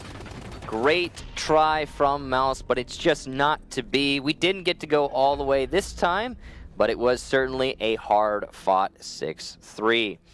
So that's it for Mouse C9. Ultimately, an excellent play here, and I think it really did play into what we were talking about before the match started, which is that Bank was far more of a... How can I say this? Far more certain than Oregon. So, congratulations to Cloud9. They'll square off against Obey next week. And as for Mouse, their journey has come to an end in this round of the U.S. Nationals. Now, keep in mind, there are still the 2 wildcard spots, as well as another 2 that need to qualify in our next stretch of play. So, Mouse could conceivably still manage to make it through, but I mean, it's a bit of a disappointing result for them because they made it to the finals last time, if you recall. In our first stretch, they made it into the Final Four. They're not going to get there this time. Yeah, they still have time, though. There's definitely opportunities for them to try and get that spot in the finals. Yeah. So I mean, there's plenty of opportunity. You know, we've only gotten 2 so far, as was mentioned, both Noble and Space Station. So there's lots of time. 6 more spots. It would stand to reason that I think Mouse is probably going to get in. I think I'd be a little surprised if they didn't. They're definitely one of the top contenders, despite losing to Cloud9. I mean, who is also one of the other top contenders. So, you know, this is not a surprising result in the match itself, but I would not be surprised as well if they Mouse managed to get another chance. Now, you get to vote for the MVP, and we get to pick who we thought. My pick is going to be Laxing. So if you think that Laxing was the star of the show, great on both sides of the field, excellent job as Glaz was able to open things up for his team on so many executes, not just on Oregon, but also on Bank. He's my MVP. And my MVP is going to be Hyper. Just in general, of course, playing excellent on his fragging role, but having a lot of very close calls in that match. There were the one thing that stood out to me the most was his attempted clutch as the IQ on Oregon in the basement. He didn't win it.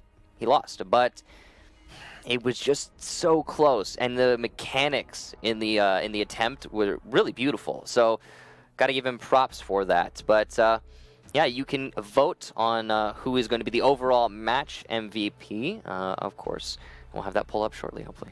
Yeah, and I mean, if you think that I'm right, which I am in this case, then it's Laxing. Well, I think overall, I think you're right too. I mean, I want to disagree, but that was a pretty decided victory for Cloud9. I mean, also Hyper played extremely well, and I mean, there are a number of these rounds where you look at that they don't win without Hyper playing the way he played. I also honestly would have given my MVP on Cloud9 to Laxing, but there were other standouts on Cloud9. Mm-hmm. It was like, for example, Mark had I think he was the top fragger there on Bank, and he did a really good job of just alleviating the pressure from Mouse. So I mean, you know, on an individual level, if we're talking about Mouse again, I think Hyper was the real standout for me. But the whole of Cloud9 played excellent. I don't think there was really anybody who dropped the ball necessarily on that team. You know, there were a couple of really clutch moments from a lot of different people, and I think that speaks to the way that these teams were as competitive as they are. We came into this expecting it to be very close. Yes. The first map could not have been closer. Oregon going 7-6. Bank, a bit of a different story, and we didn't end up seeing Border as our third map. You know, so I mean, I think this shook out as well as we thought, and it's interesting that Cloud9 has now bounced back after they've had a weak showing as a team over the last couple weeks in other leagues, now to find themselves in this position where they actually did quite well. I think the thing that stands out to me the most is that Mouse needed to be more successful on their defensive half of Bank. On Oregon, again, as we've talked about, it went back and forth all the way. There's a lot to talk about there, but that happened a while ago. On Bank specifically, Mouse had a really lackluster defensive half. They won 2 rounds, they lost it 3-2, C9's favor, and that needed to not happen because I feel like Mouse's defense is quite a bit better than their attack on Bank, and that proved true as when they went over to attack, they only won 1 round before being shut out eventually by Cloud9. So unfortunately, Mouse couldn't make anything happen in the first half, and because of that, they couldn't make the win happen. And I think they've looked better. Mouse has looked better with England at the helm of this IGLing call, Yeah. but I mean, it's not one of those things that's going to change overnight. But we have Foxe here, the Canadian member who's currently competing in the United States. And we're going to bring up Foxe and say, hey, how are you doing, Davide, for our interview? How are you, sir? Nice to see you. I'm great. How are you guys? I'm doing very, very well. I like this. U.S. nationals, 2 Canadians talking to each other. It's great. Yeah, it's funny. It's, first of all, congratulations for the fact that you're now competing with your team in the States. That's a boon for them, and obviously it's good to see Cloud9 thriving with you on it. Of course, it could have been difficult for them to have to find a 5th because you were the lone...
Welcome back, everybody, to U.S. Nationals. My name is Intero. I'm joined by Kickstar.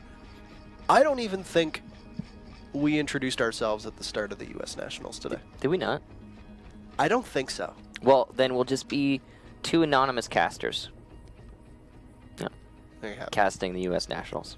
If you missed I'm out, okay with that. If you missed out, we just had a 2-0 victory for Cloud9 over Mouse Sports, and it's Yep. their 3rd match in just as many weeks, I would like to say. They've been playing a lot They've against played each each other quite a bit, so both Yeah. these teams should be pretty familiar. But we have Rogue versus Hyper coming up next. And not the Hyper from Mouse. It's actually a 1 versus 5 is what's happening right now. Don't listen to him, different Hypers. Mhm. So this is a team called Hyper. Yeah.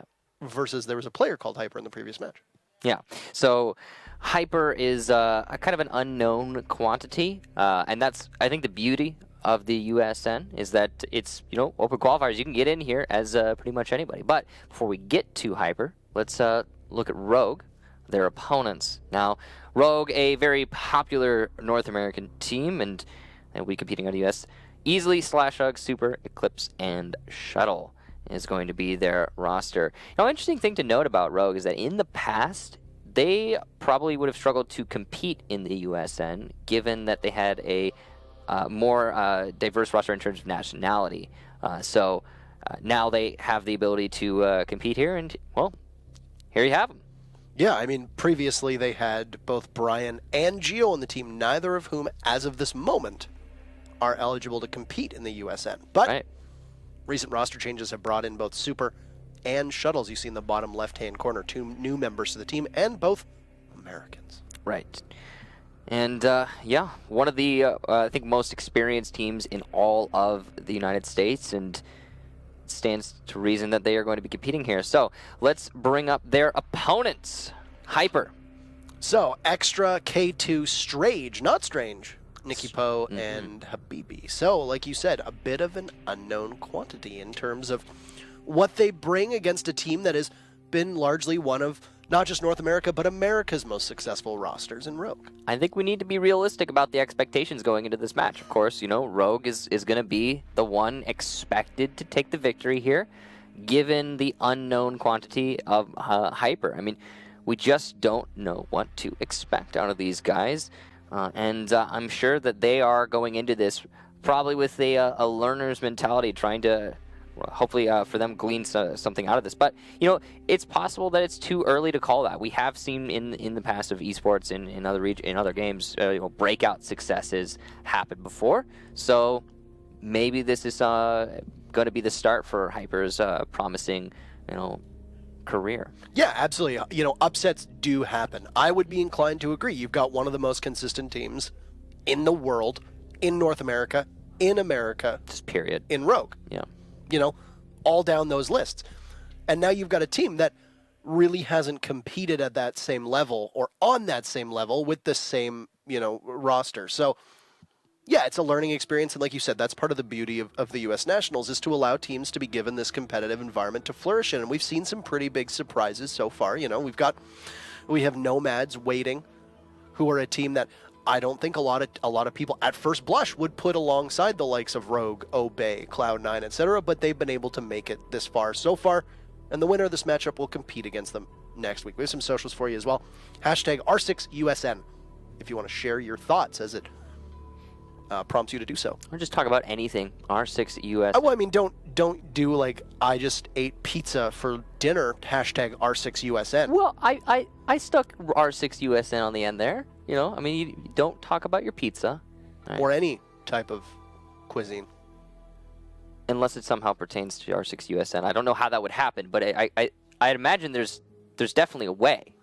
There's got to be a way. If your thoughts happen to evolve around the teams competing in R6USN, then use the hashtag. It's a If good they idea. don't, then don't use it. Yeah.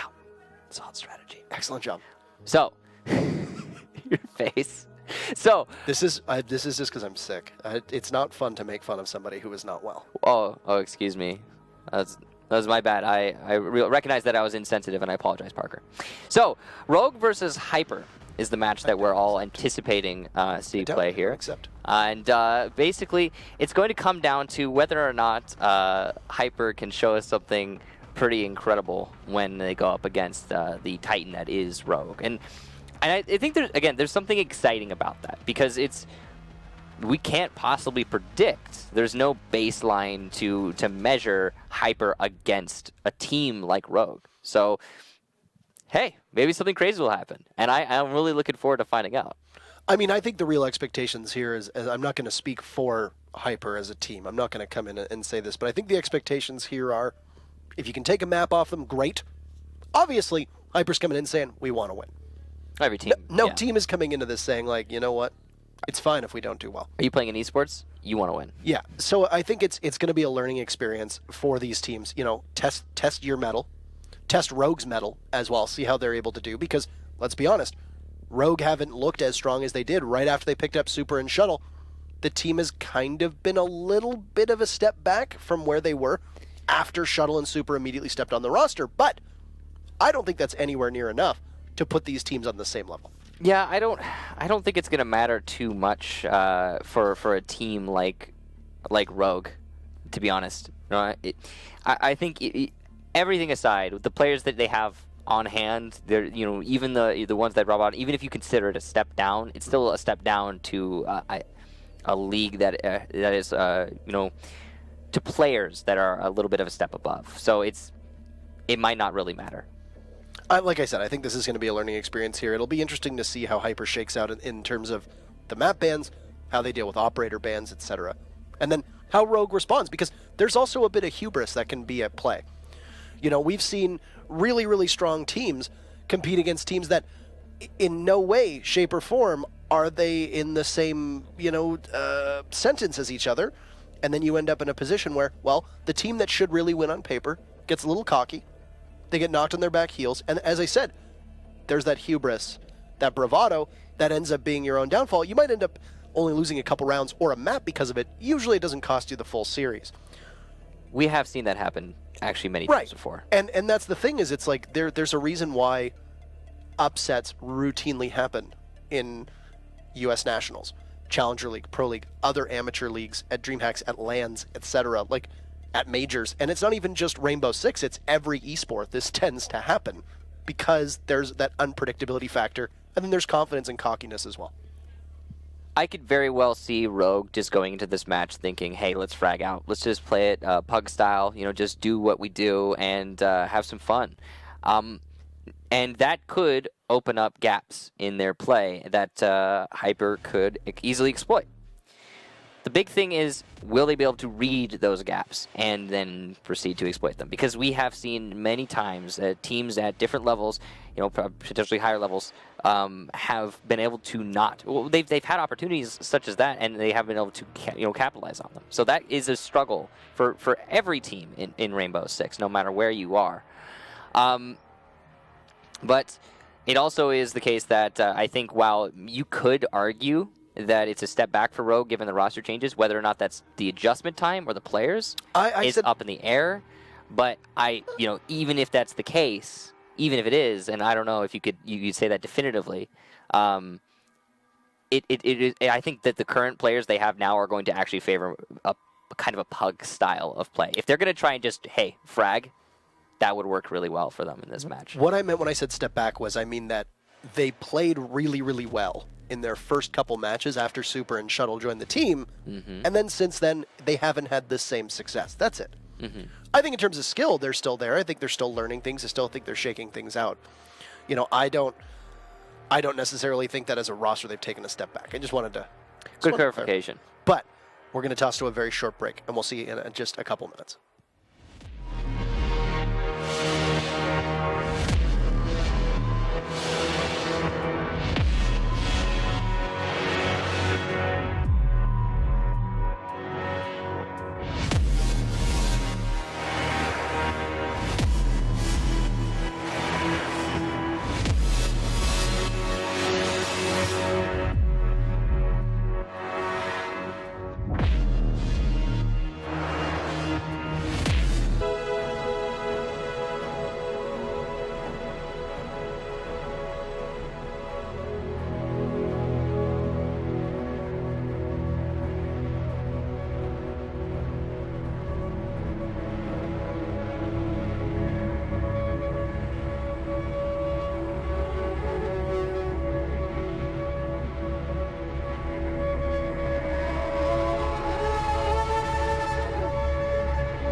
Welcome back to the U.S. Nationals. A bit of a downer in terms of news.